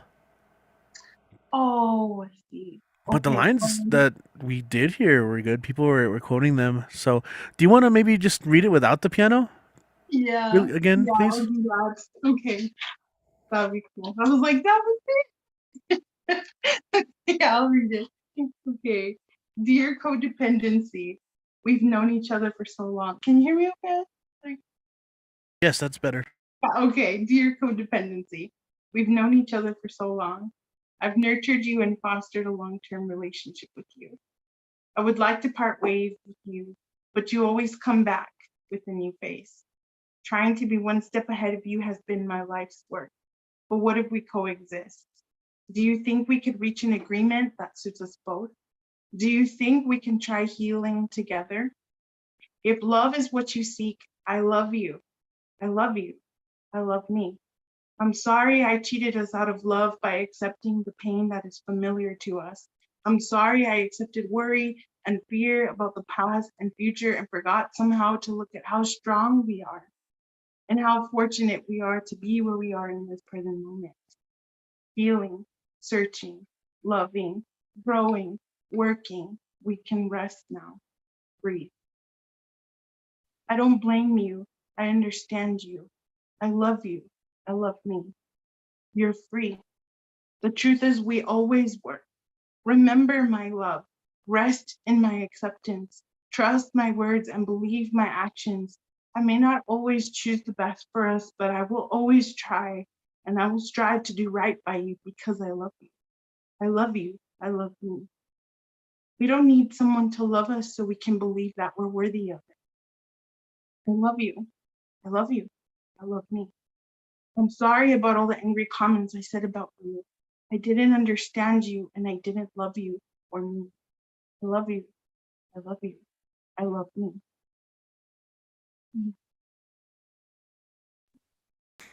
Oh, absolutely. That great. I'm glad you were able to read that again so we could hear you. Whew, lots of stuff to work through, huh? Glad you were able to share that. Thanks. It's a So, different, wait, what's that? it's a different approach to thinking about codependency. Like, what if I embraced it? It's just like a different approach. That's some food for thought. We'll have to address that in the after party. Yeah. In the after party. So, again, for the uninitiated, you do have a YouTube channel where you post content, and you've been playing a lot of shows lately. So, for people who want to catch that, how can they do so? Thank you. You can find me on Instagram or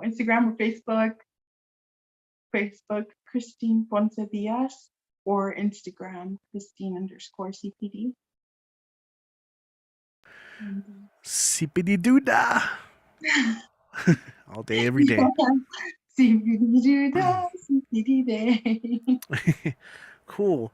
That's a cool little mic there. You don't use that one when you perform, when you do the shows. No, I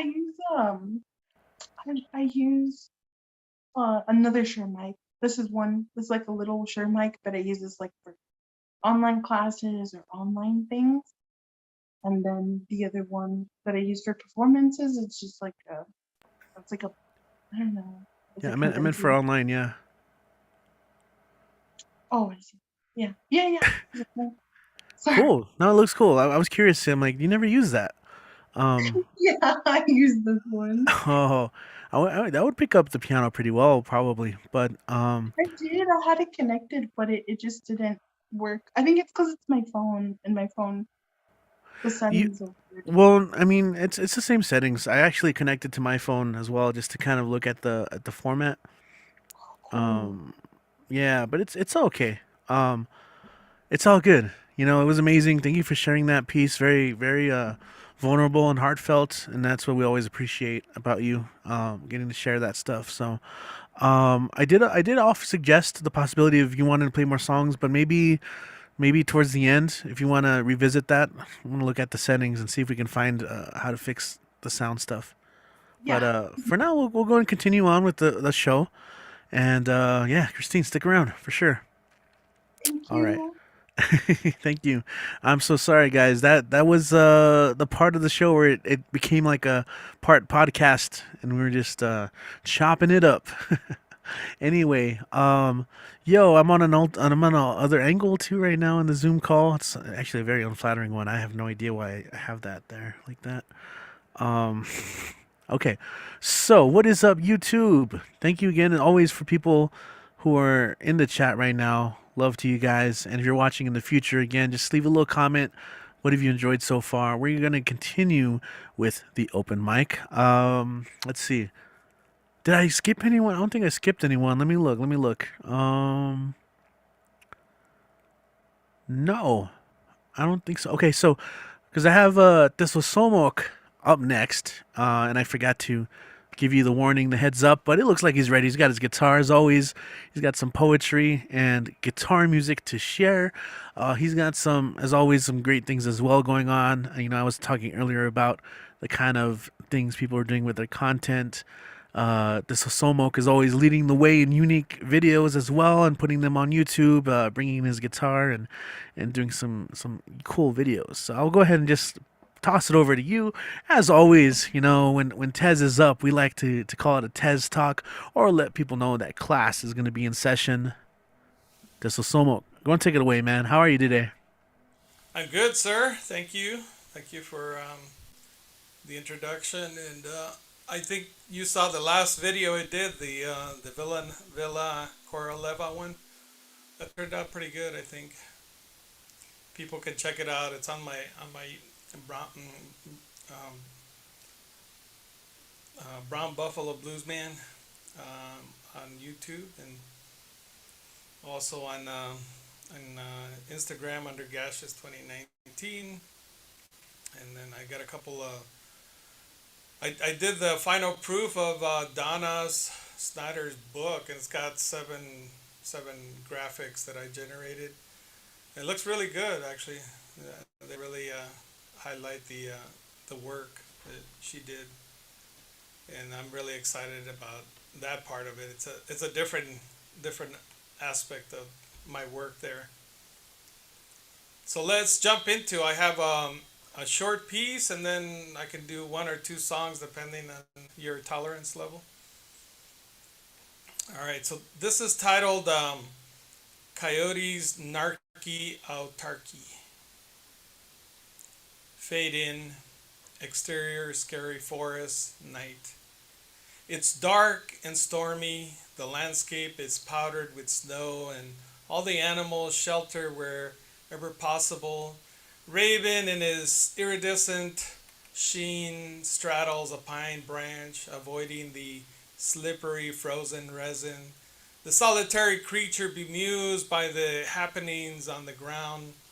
Raven blinks his eyes lethargically, keeping them in motion to avoid having them frozen in place. Raven, what are those fools doing down there? Raven spots a coyote sitting at the end of a very long oval wooden table. Raven, oh, it's that spooky coñot always trying to manipulate the animals. Is he up to one of his schemes again? Coyote, I'm Coñot. I have been known to ride horses across the Siberian meadows, showing off my six-pack abs. He yells at his nomenclatura at the other end of the table. Coyote, do you hear me? Coñot, waiting for back-channel confirmation to his authoritative statement. Weasel, did you hear anything of that? He said, I don't want to be the one that upsets him. I have a very large family of weaselets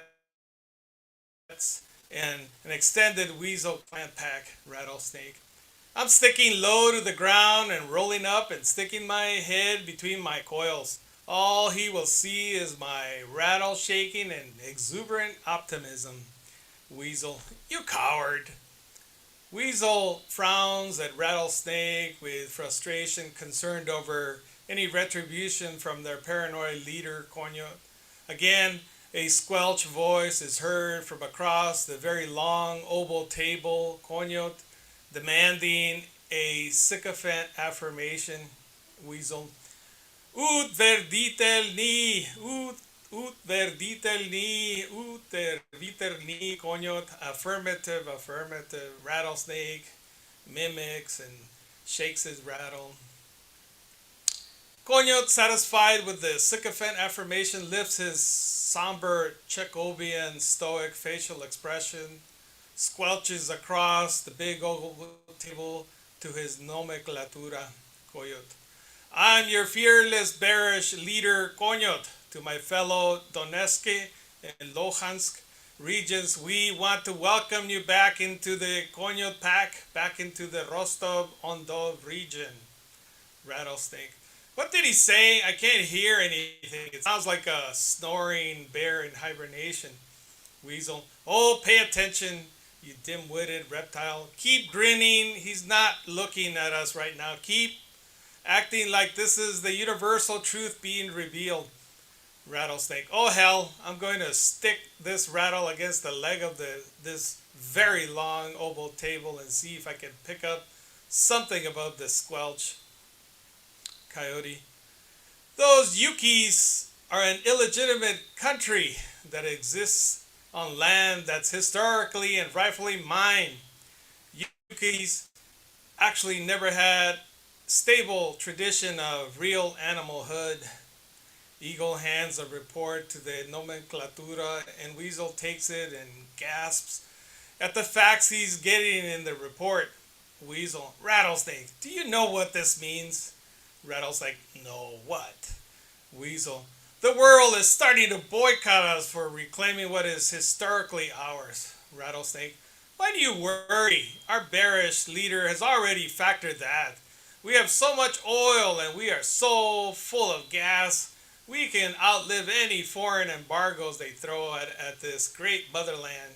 He is the great coño. Weasel. You idiot. He was only counting on other nation states boycotting us. This has gone viral now. The internet social media influencers are on fire. And you know how anarchical they are. No way our fearless leader can poison them all. Even our outsourced opera singers who bring in a hefty cash won't be able to perform.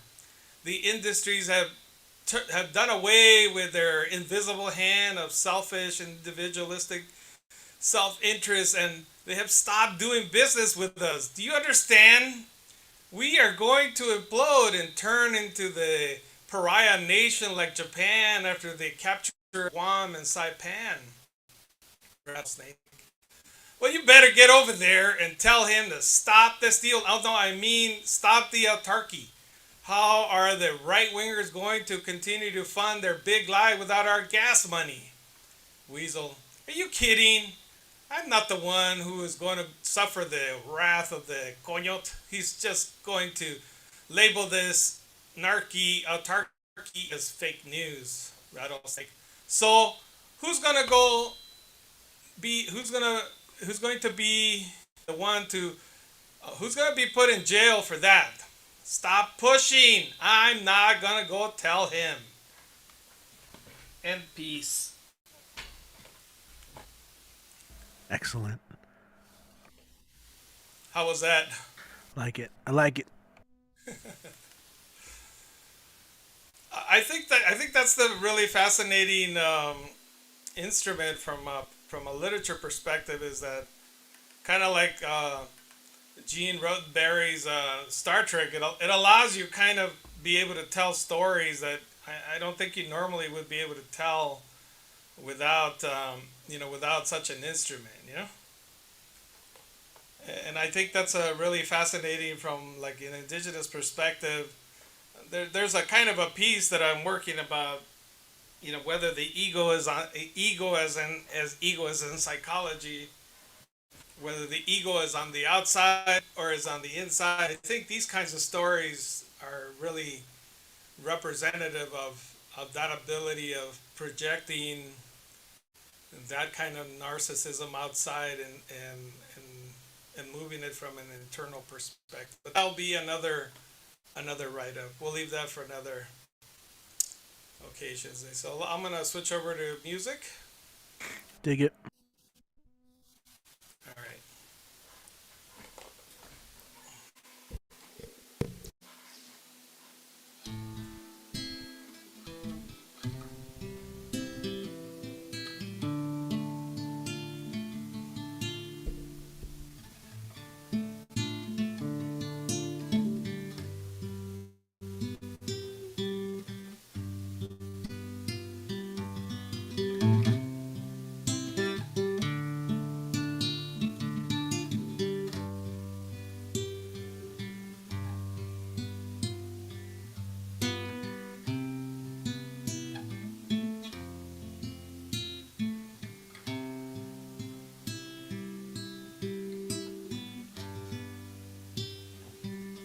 We had an apartment in the city.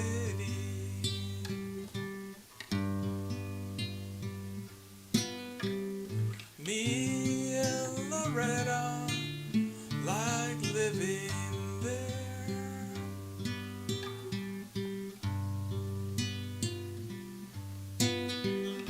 Well, it's been years since the kids have grown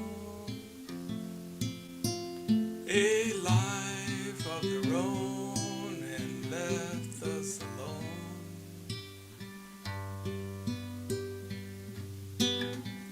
John and Linda live in Omaha. And Joe is somewhere on the road.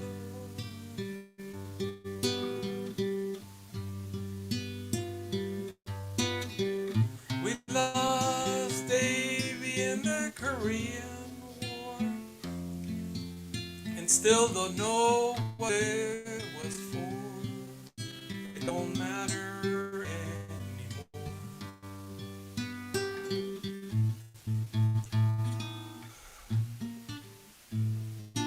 You know that old tree just grows stronger. The old rivers grow wilder every day. Old people just grow lonesome, waiting for someone to say hello. Hello.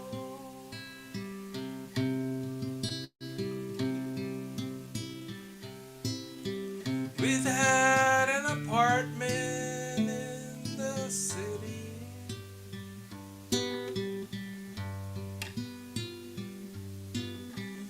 Me and Loretta like living there.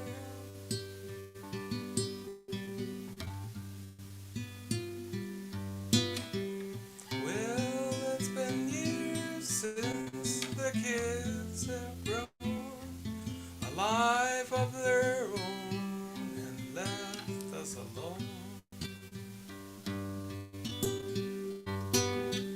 Me and Loretta, we don't talk much more.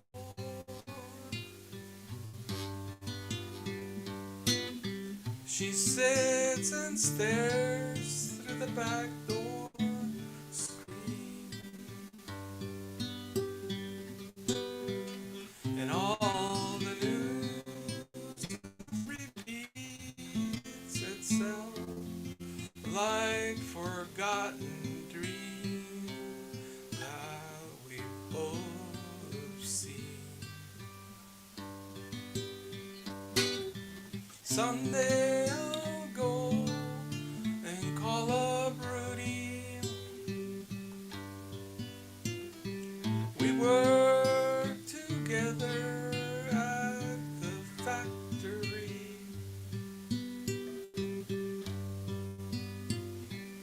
But what could I say if he asks for what's new?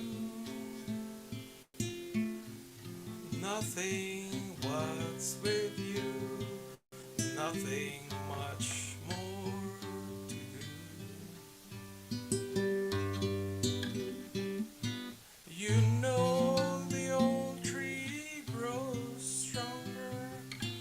The old river grows wilder every day.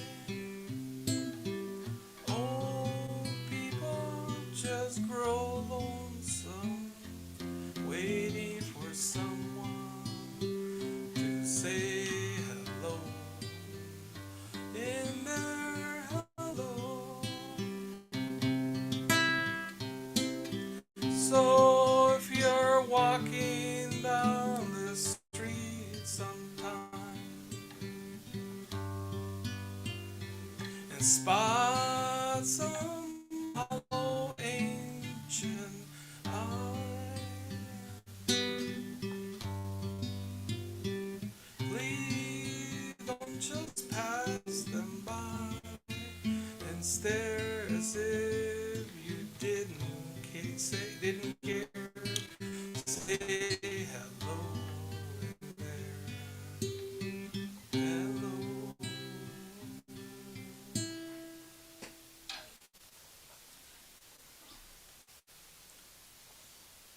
All right, man. I liked it. We had to survey Kit. You know, does he get another one? We'll do the. I'm good. I'm good. You're good. All right, cool. Awesome. Thank you, Tez. I like the I like the updated background. Similar but different. The question is, did Kid figure out who it was? That's what we need to know. Oh yeah, I was waiting for that too in the chat. Hello in there by John Prine. Woohoo! Damn. And I'm upset. I'm upset. That's all I'm saying. That country enough for you, huh? There you go. Oh man, we'll talk about it. We will save it for the after party. But where can we find you online again for people who are kind of tuning in and seeing you for the first time, want to see more of your work? A lot of stuff you alluded to. Yeah, so folks folks can catch me on Instagram under Gashes 2019, on Facebook under on the groups under the facebook.com groups / pandemic poets to keep up with the latest open mics and things that folks are publishing around. So lots of cool stuff. Thank you. Awesome. Yes. Thank you so much. I use it. You guys should use it too if you use Facebook. But again, check all that stuff out anyway. Yeah, thanks for joining us as well. It's always, I kind of enjoy the routine of getting to look forward to your covers at the end of the show, plus whatever poem precedes it, always something to think about. And it's, it's a good way to wrap it up because, yeah, we're done. Just kidding. Dan, are you ready? Dan the man. Not yet. Not yet. Give me 15. Give me 15 to 20. What the hell, dude? There's nobody else on the list. And you said you're gonna bring Christine. Can you bring Christine back? No, I'm not gonna bring her. She doesn't want to. Dan, we want you. Dan, we want you. I'm just kidding, Christine. Did you want to do more? You know how we said Dan's the secret producer of the show? I'm working on a survey to share with you guys actually on Zoom. There can be a Zoom survey.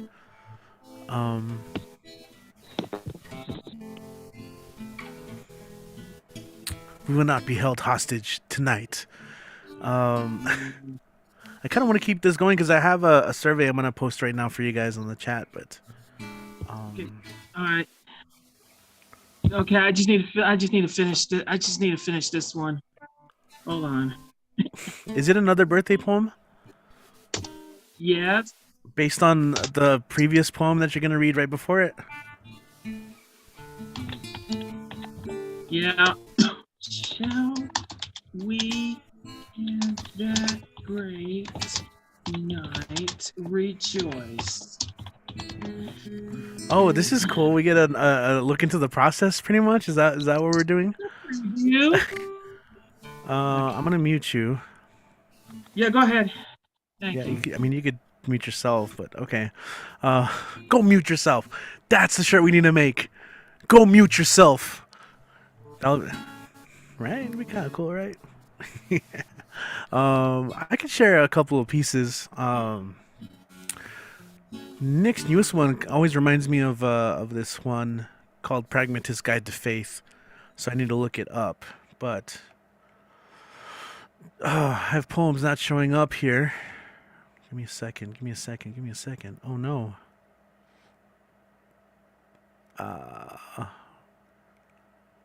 Unedited poems. I hate it. All right, I'll just share a couple of random ones that I've pulled up here. Trying to go back and revisit some older stuff. Lots of editing needed. This one's called Reveille. If Melquiades were a merengue musician, what kind of chord progressions would he throw down and leave behind to be deciphered in the dance steps of future lovers? Hand to waist, eye to eye, hips in sync to that 2/4 beat. Would he take a split second during a rest to gaze beyond the bell of his horn as his focus slowly pulls in toward the spinning top tipsy-turvy, roomy him-made flesh magnetic dance of a couple caught in their whirlwind of a romance? Would Trujillo embrace merengue so freely if he had known of its African lineage? These dance steps are resilient. They are resistance because every step has its story, and every moment a song. Each wave oscillates, crashes into reality, creating a wilder resistance. Play away, Melquiades. Play away. All right, so that's Reveille. Here's an older one. These are like music based. I guess I opened up the music section of what I'm working on. Here we go. I've seen the best minds of my generation kicking it to the wild beat of that enigmatic glow of night. It felt just right, singing rhythmic signifiers into the ether of night. That's us, riffing on the universe. Because the world is more than just a stage. It's an open jam session for us to engage. It's a call for the soul to create and navigate around the maelstrom of meanings, bringing that point blank Promethean thunder and that metaphysical funk. You see, that's funk with a PH and all the appropriate connotations attached. Of course, that leaves us ecstatic, emphatic, karma, chromatic, the metaphysical funk, the cosmic samba, the transcendental tango, the universe. It has many names, but she is alive and she shakes her hips to our rhythmic narrations. You see, they say there are these savvy, savory, string-shredding, savage, solo sublime symphonies at the subatomic level, surely. And so these Ouroboros structures are gyrating, pulsating, twisting, turning, twerking, forward, backward, sideways, up, down, wiggling, jiggling, sizzling, all to the heat. That's not all. My closest approximations merely fall into realms of abstraction. You see, it's like Flight of the Bumblebee, but on ecstasy, thumping away, thump, thump, thump, thump, thump, thump, of all that is thumpness. That's space, baby. So bob your heads, clap your hands, sway your hips, and tap your feet. That's me and you and him and her, them and us all moving to the beat. That's us riffing on the universe. So we bop and wail to those melodious cosmic strings and listen closely for that hidden beauty in things. That's us riffing on the universe. All right. That's like one of my early poems. I haven't revisited these. Definitely editing that I would do, but here we go. Origami dreams of the heart take flight in the icy blue mysticism of awe and wonder, of sublime, subatomic, surreal inclinations, of inked out incantations, its reactionary romanticism and whirlwind Sufi prayer meditations, its ruffling, rustling, rummaging in and out, around and about this weathered embrace of our earthly existence. It's an eminent emergence, resurgence of time and time and time and time again, always running from one stop, one thought into the next until we stop. Sullen, silent, chin up, eyes reflecting the unyielding dance of the infinite, our ghostly howl into oblivion. See, I keep screaming into the void, for when it finally echoes back, I will know the sound of my own voice. Hold it. Don't let it go. This is the first note, the first brushstroke, the first breath of your resistance, your self-affirmed schism, paradigm shift, the freeform storm, and haptic, synaptic kickback like elastic the moment we passed it, and still it comes again and again and again like merciful wings on paths of golden eternity, of ravens and crows. They'll have much to teach us if we can slow down the blur and listen to the dull and the glisten. Melancholy dreams of the heart take flight. It's a battle cry and an anthem in tandem with expansion. It's as easy as breath, inward, outward. This is the folding and unfolding of the cosmos in the breath of a moment. In this kingdom, we find what we seek without even knowing. Birds fly, fish swim, lilies bloom, so why can't we?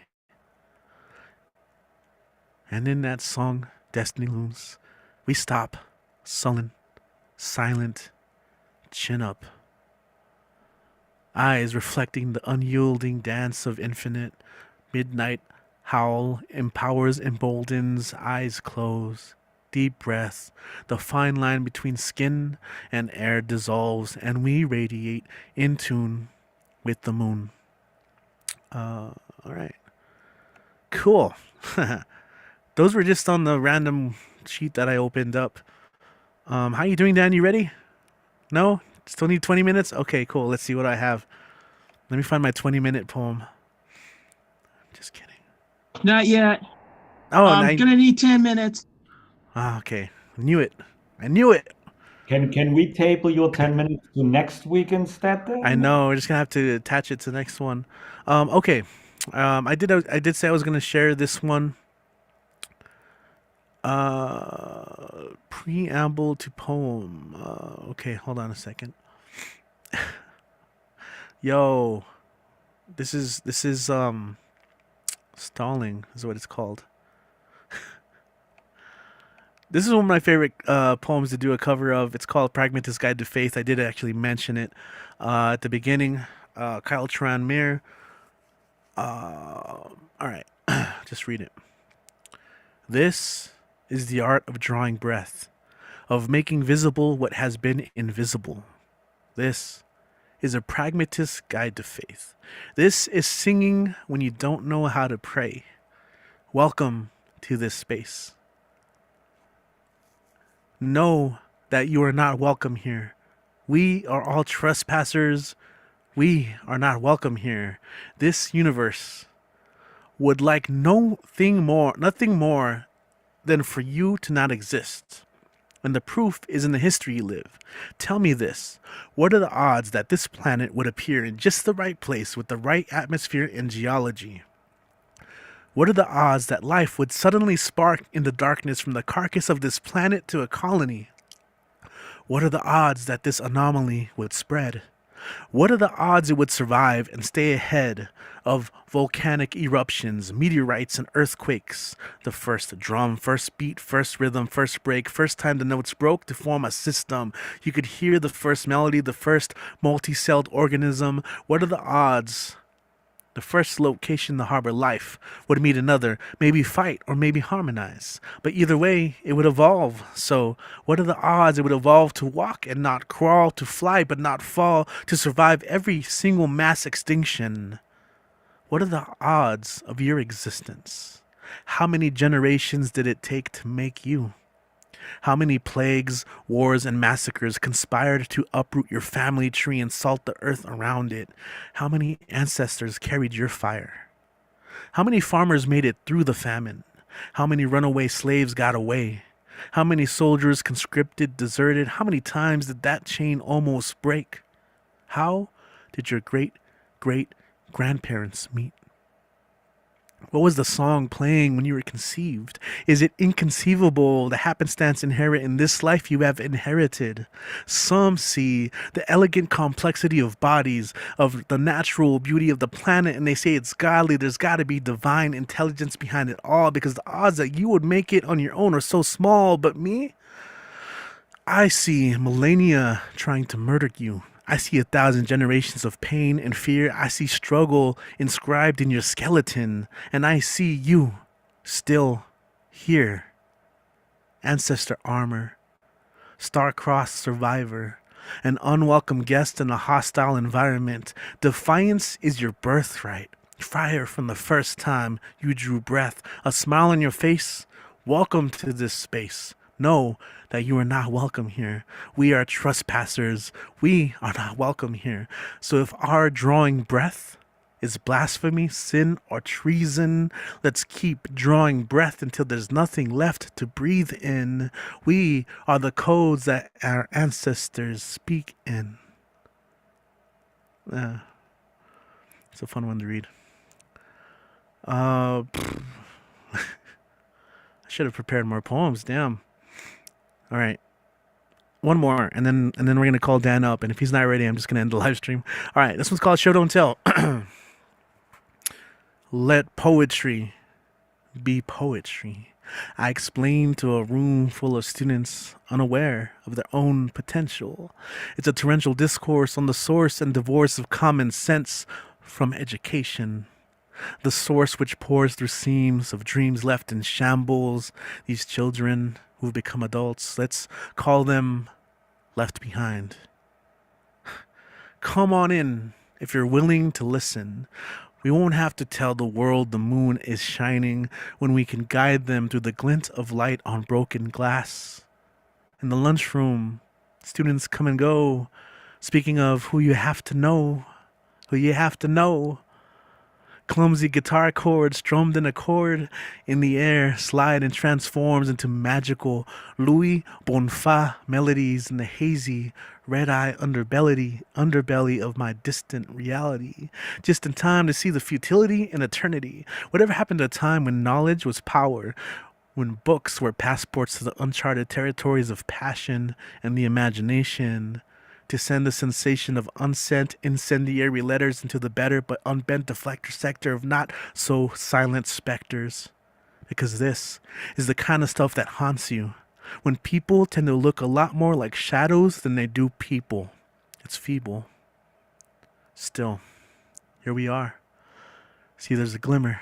It's just a glimmer, but it's the start. So we write, and we write, and then we edit, and we write, and we let it go. Let it go. All right. Dang, I hate the way that one ended. I'm going to have to rewrite that ending. Anyway, I have a bunch more, but they're unedited. So, wait, Dan, a few last lines. Sorry. What? Writing down a few last lines. You got a few last lines? Yeah. All right. It was the best of times. It was the worst of times. It all started on a dark and rainy day. Cities, Charles Dickens. You should start at the beginning. All right, I'm just being silly, dude. I'm just obviously wasting time for you. Oh, yeah. Yo, if you're in El Paso, come. I'm going to be doing some jazz and poetry this Thursday at International Downtown El Paso. The name of the bar is International. Playing with some of the best in town with jazz music. This time I invited Poet Khan to spit with me, as well as my buddy Jay. He goes by Rebel Agnostic. It's going to be a lot of fun. Really looking forward to it. Lick It Up is a restaurant that is there. I don't know if they're open again, but They have really, really great vegan street food, plant-based stuff. I don't know. So if you're gonna be out and about and you're in the El Paso area, come support. It's from 9 p.m. to 11:30 p.m. If not, that's cool. I'm sure there will be other ones. Actually, we do have another one planned for April. So I'm thinking about that one. Saturday, I'm going to be going to Las Cruces to represent. Liz Liano is the Lizard King. She's an awesome poet and facilitator. She's been putting on really, really great shows. So she invited me to this one. The theme is I already forgot it. It's about time. I'm going to be doing some heavy writing this week. Good night, Lee. All right. Cool. So check those out. I'm going to try and start performing more. Because I never read at the open mics, man. I gotta get back to it. I'm like, I haven't read this one. I haven't read this one. I haven't read this one. I read the same ones all the time just because I like them the most. But all right, yo. So without further ado, as you guys know, we end the night with one particular person. His name is Kit. Just kidding. No, Dan, it's your time, man. Just you're gonna have to freestyle the end. Okay. Oh man, hold on. Man, Dan, this better make me cry. I'm sorry. No, you're not.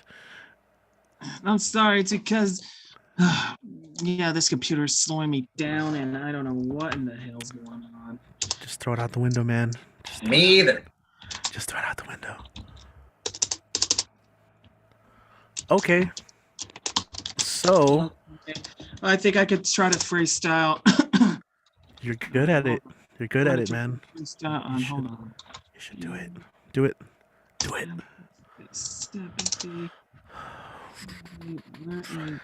While we're doing that, yeah, good night, Andres, as well. Thank you guys for listening. Pretty much, Dan, while we're waiting for you, everyone's leaving the stream, so you're gonna perform for just me and Kit. Like I promised. Just kidding. No, everyone's still here, of course, but I'm just saying, Dan. I know. There's a chart of the viewers. Actually, I'm gonna screenshot that so I can show you. Because this is no way to run a business, man. You're the producer, man. You're the secret producer of the show. You're supposed to be ready. Hey, I was wondering if Okay. I might be able to. I could do a song, maybe, and then. Please. Hold on, Dan. I'm gonna mute you.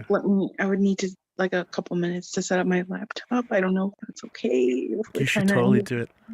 No, this is great. You should do it. Set up your computer. And Rich, then, you need someone to banter with? dude, let's banter. Yes, we're gonna banter, and it's gonna be fun. Banter. Nah, but yeah, man. Here I am. Oh my God, I am here. Yeah, I know. I had to step away for a sec, but now I'm back. And there's like two of you on the screen, and I'm not gonna lie, that shit is freaking me the hell out right now. I'm not gonna lie.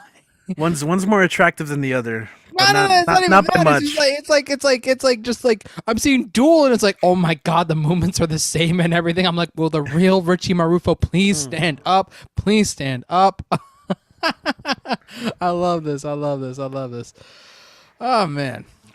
I can't wait to come back and host, man. I can't wait. It's gonna be a lot of fun because we always have fun when I host and everything, and I'm having a great time over here back at BWOMS.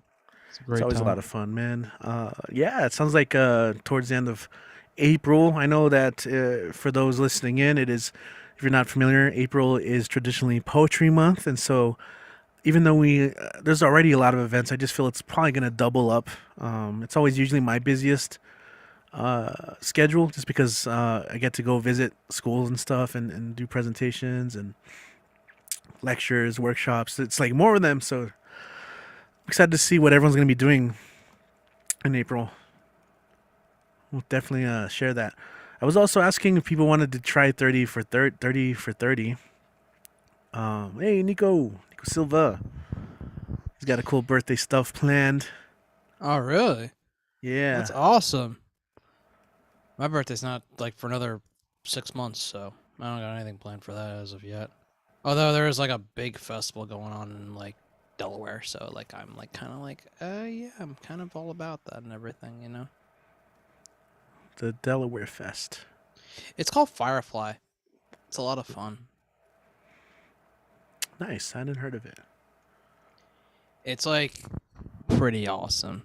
Definitely should go check that out and everything. Like look at that and everything. I'm no longer no. It's definitely eligible for people of all ages and everything. I'm sure, like you know, you can do that and everything. It's all good and everything. Oh, I just saw the comment. I'm like observant of the comments and everything. Like, I am like Ready. All right, well, Dan, actually, so Christina's gonna go before you now because You got it. she's here. So go ahead and edit your poem a little bit longer, man. Got it. Make it perfect.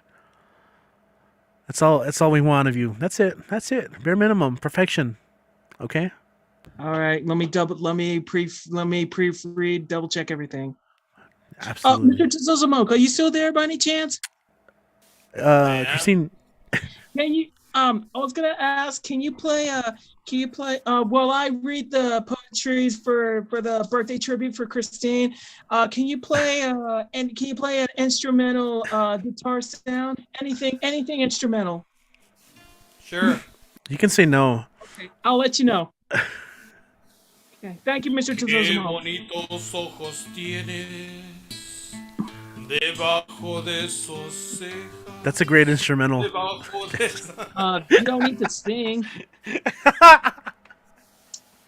Sorry, that was funny. But guys, I think before we even get there, we're gonna go ahead and bring up Christine. She is gonna serenade herself. Okay, this is her birthday tribute song. So we don't need you guys. She don't need no man. You know what I'm saying? Okay. So I'm gonna mute you guys, and then bring her up. Because I saw the thumbs up. I'm just being sassy right now because this is ridiculous. We shouldn't be doing this. All right, Christine, what's up? How you doing? How you living? Hi. What's good? Hi, I'm doing good. How are you doing? I'm just at my wit's end a little bit. It's all good. Good to have you. So you got some songs, huh? Yes, this one is 10 Years by Scary Pool Party. Thank you for letting me jump on.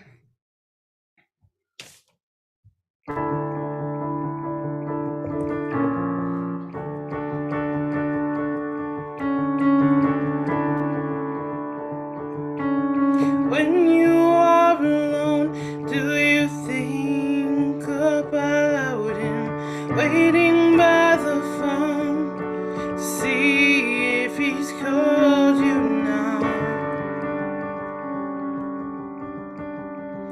Has he called you now?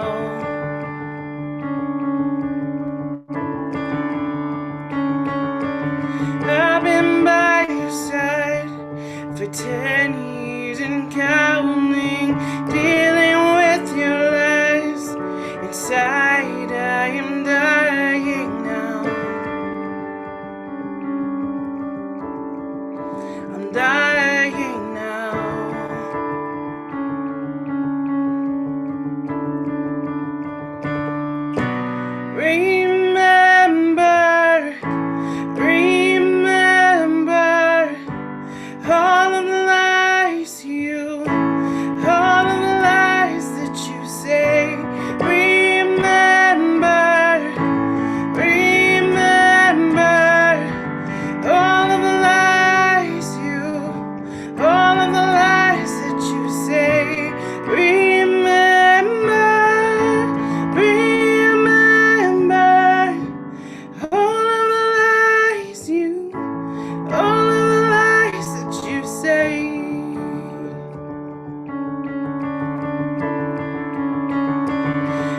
into my eyes and say you don't need me when I walk away into the darkness now. The darkness now.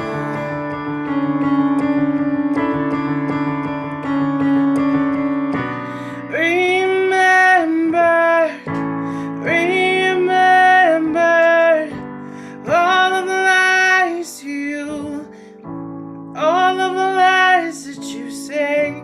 Remember, remember all of the lies to you, all of the lies that you say. Remember, remember all of the lies you, all of the lies that you say.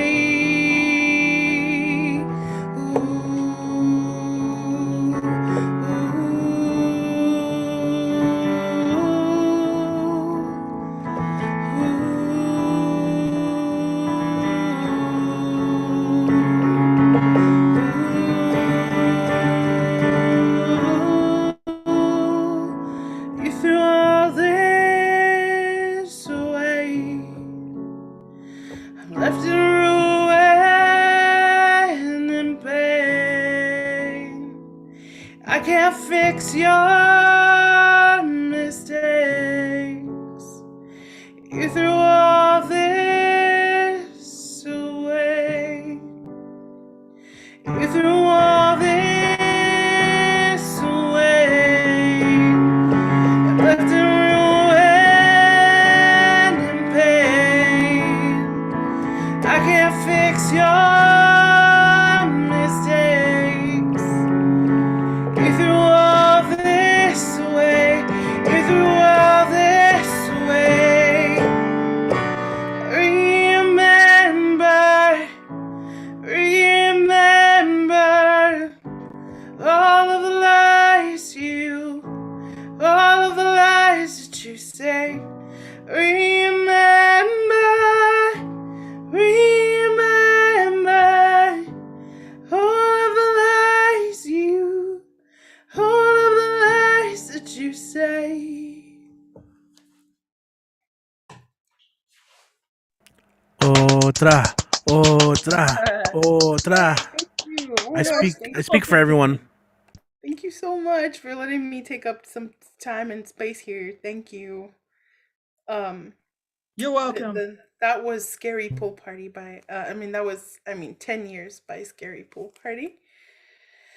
This next one, I guess. It's a great is name, by the Turn- way. Love that.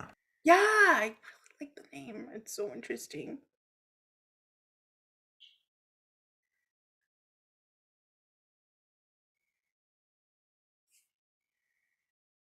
It's a new one, so I'm also trying to learn it and find my way with it. So you guys might hear it more often. There's a couple of covers I would like to suggest, but Cool.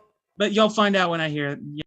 Okay, cool. Thank you. Let me know if you want requests. Okay, this one is Almost Is Never Enough by Ariana Grande. It's also fairly kind of like a new-ish one, but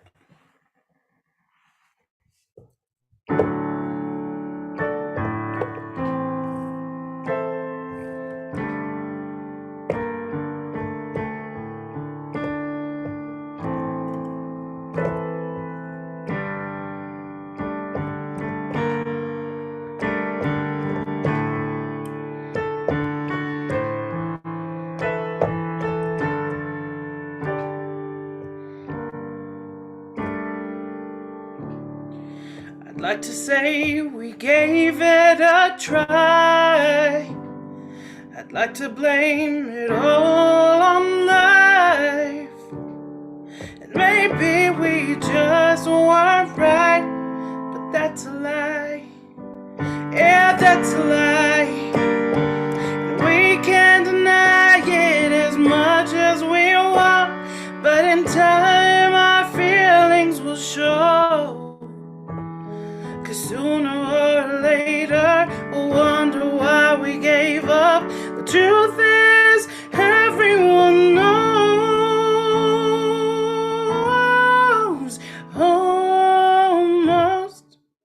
Almost is never enough. So close to being in love.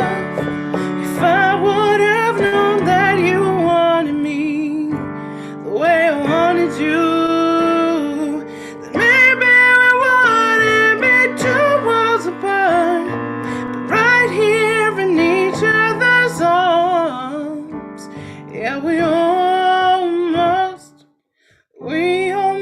knew what love was, but almost is never enough.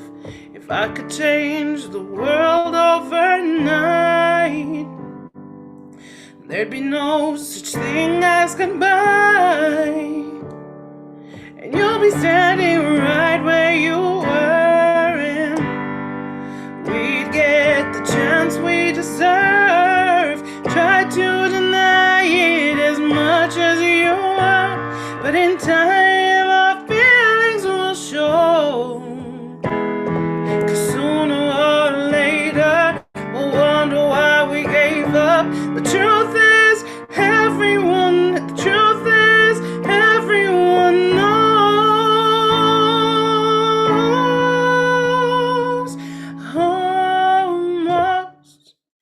Almost is never enough.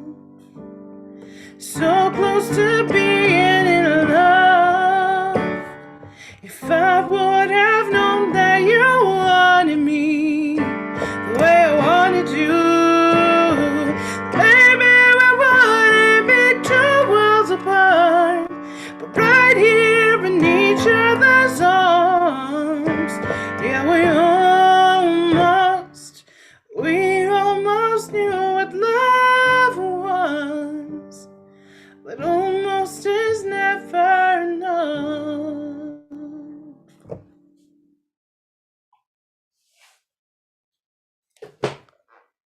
That is so freaking good.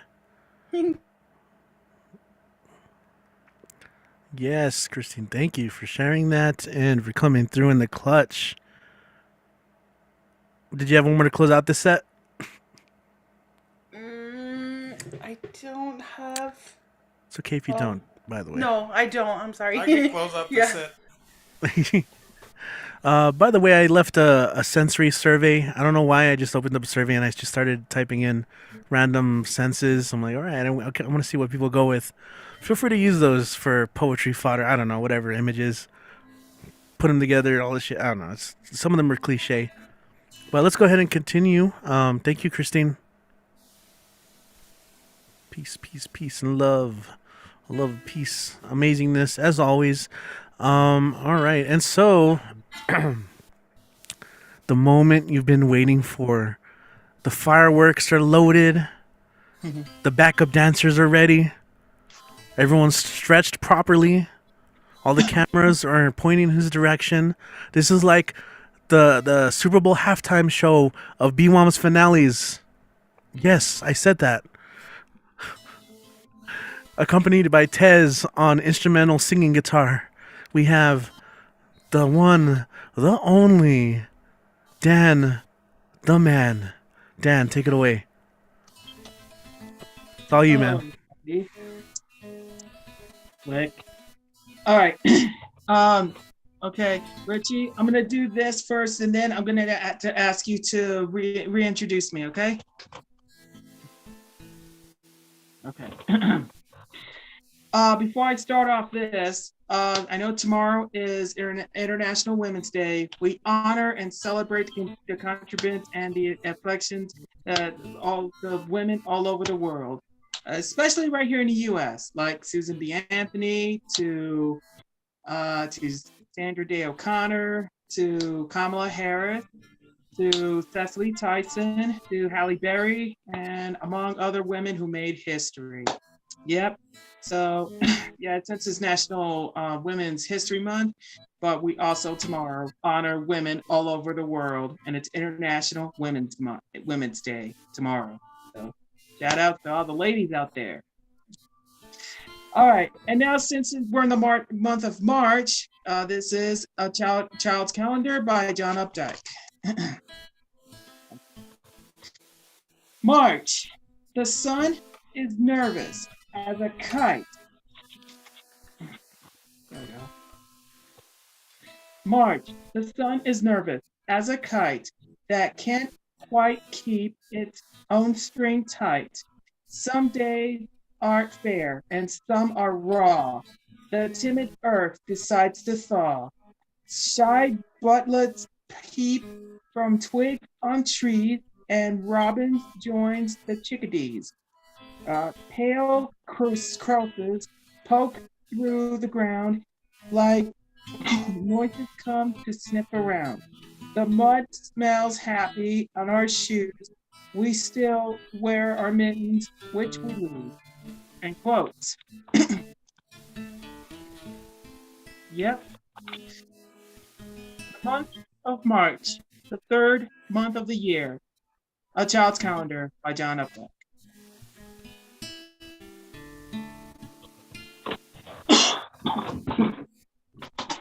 Okay, let me drink water real quick.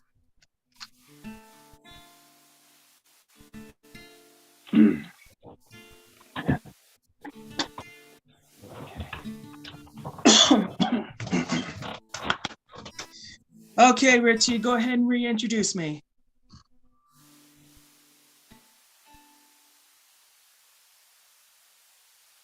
Richie? Where do you go? Wait, what are we? I'm introducing you again. Yeah, Why? yeah, reintroduce me. For the birthday tribute. Okay. Nam et not if that sing it one not. If you play it in reverse, it says, and now on the mic we have Dan the Man. Go ahead and take it away. Thank you. You sound like the man from another place, like from Twin Peaks, the small guy who does the backward words. You know what I mean? Let's rock, cassette, sit. I don't know how to spell that. Okay. Anyway, you know our dear friend Christine Ponte Diaz. Anybody? Anybody? Okay.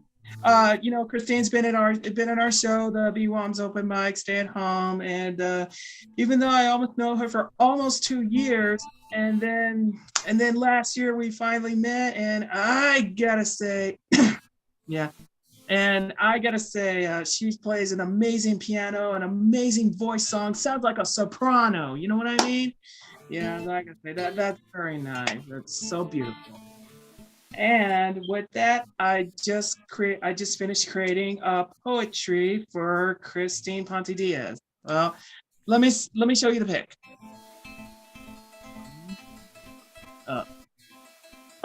Richie.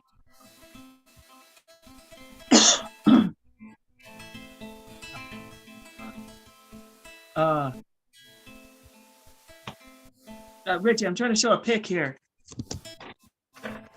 It's good to go, man. It's just like the Matrix. You have to believe.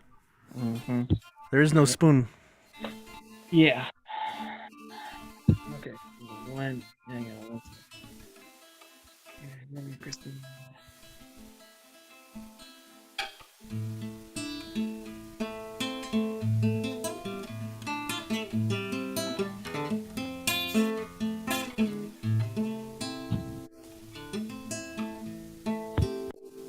Hang on. All right. Yep. My dear friend Christine, an amazing singer-songwriter. There she is. And I remember a couple of years, it was, I think a week ago back, I was invited to Craft Ribbon Brewery to see her amazing performance. And I got to say, that's for that. Okay. And now, here's the poetry I did for Christine. It's called A Poetry to Christine Ponte Diaz. My friend Christine, with 2 last names, piano playing the piano with Claire Pristine. From the first last name, like Ponce de Leon, to the second last name, like Porfirio Diaz.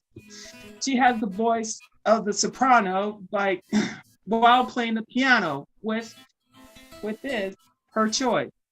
While the piano and covering plays like All of Me by John Legend, Forever by Billie Eilish, and Love Song by The Cure, among others. You can find that on her YouTube channel, among others. Beautiful songs, Wishing the Others were her original minus free songs. Man, I wish she creates an original. I would really love to hear that.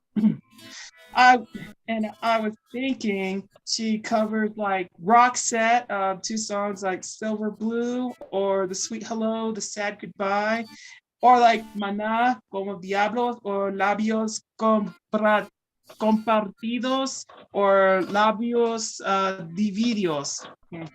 And, and Jim Blossoms like Till I Fall Away or Follow You Down, like from Allison Road or Hey Jealousy. I wish I would like to hear that for her covering that. Okay. She has the ability to play her keys and the sound of her voice, soothing the painting dragonfly to the artistic Spanish lullaby. Let the borderland hear her voice, lend her a hand. That's the choice at chance. And according to Leanne Womack, I hope you dance. And anybody heard of William Butler Yeats?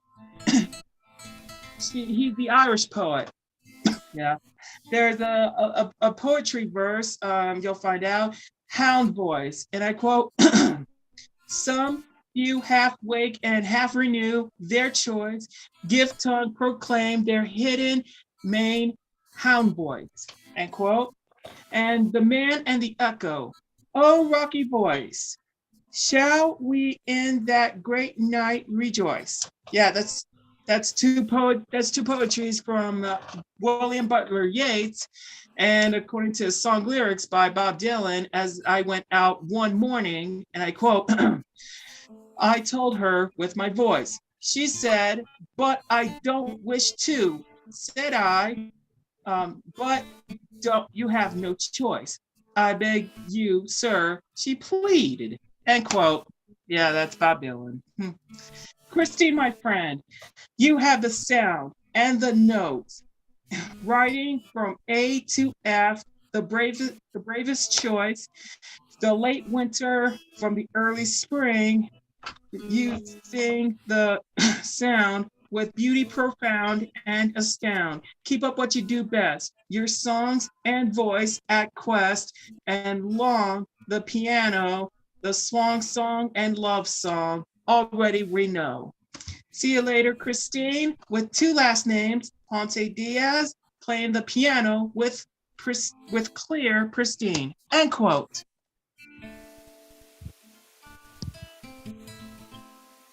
Okay, what do y'all think? That was beautiful. Thank you, Dan.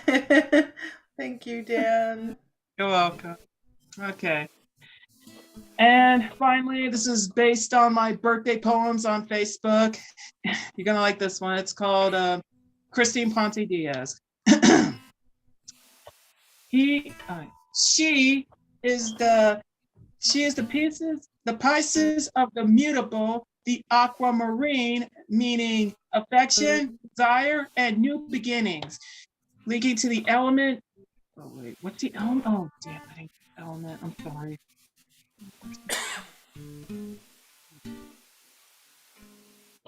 Dude, what the?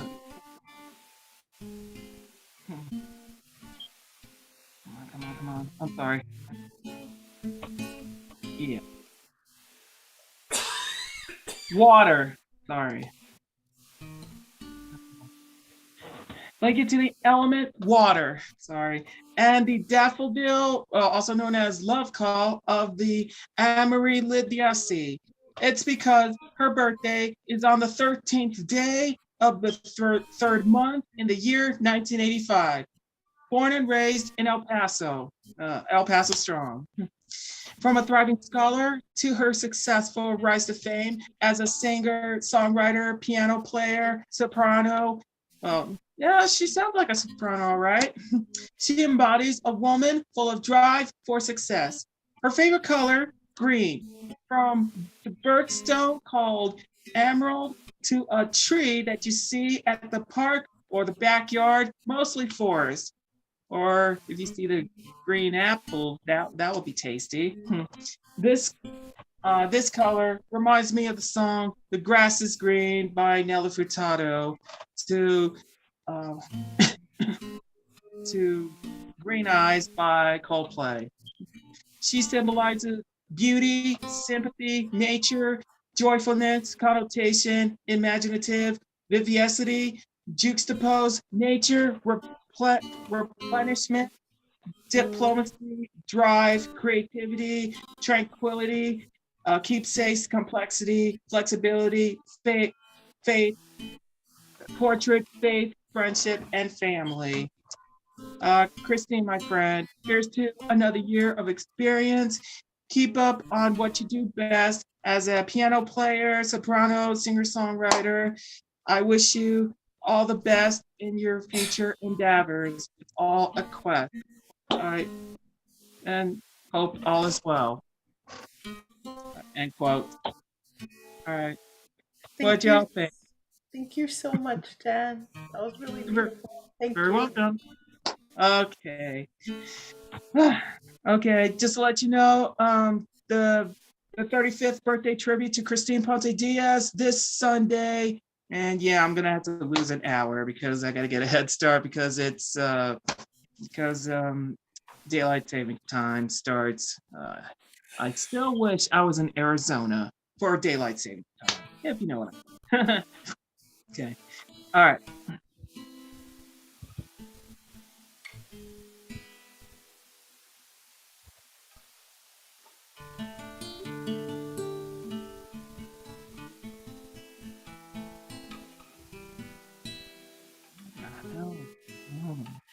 Oh.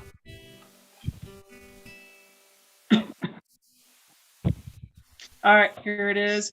Read it and weep it. Follow me on Twitter and Instagram. I'm behind post on Twitter. I apologize for that. And go to my Facebook page and find Dan the Man's Weekly on YouTube. Guys, thank you so much. Mr. Tozozamo, thank you so much for playing the guitar background. Thank you, Mr. Tozozamo. That was nice of you, man. Thank you. What round of applause for Mr. Tezozamo. Thank you. Yeah, more than that, leave your Cash App so Dan can tip you. You know what I'm saying? Mm-hmm. I don't have a Cash App. No, not Tez, not you. You have to pay him. He charges $20 a minute. You didn't know that? Mail me your address. I'll mail cash. No, I'm just playing with you, Dan. I know. Thank you, Mr. Tezozamo. That was nice of you. All right. Okay, Richie. Let's go ahead and call it a night. Thank you, guys. Can we call it a night? Has it been a night? It's certainly been one. I appreciate you. It's always interesting when it's your turn. So start working on your poems for next week today. All right. You got it. Okay. That way, so they're already ready. Shout out to everyone who has stuck around. If you stuck around, you got a bonus sensory poll. I have no idea why I put that on there. We're just killing time, remember? But we will be back next week.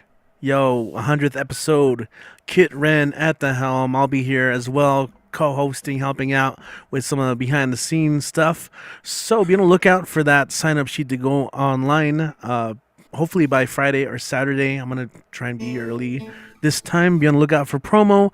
But other than that, we're going to go ahead and sign out for tonight. As always, we're going to have the Zoom call open. So if you're watching on YouTube, you're always welcome to the after party. As soon as we end the stream, you can still access it if you know how, right? And as long as we're here, So we're going to go ahead and say good night.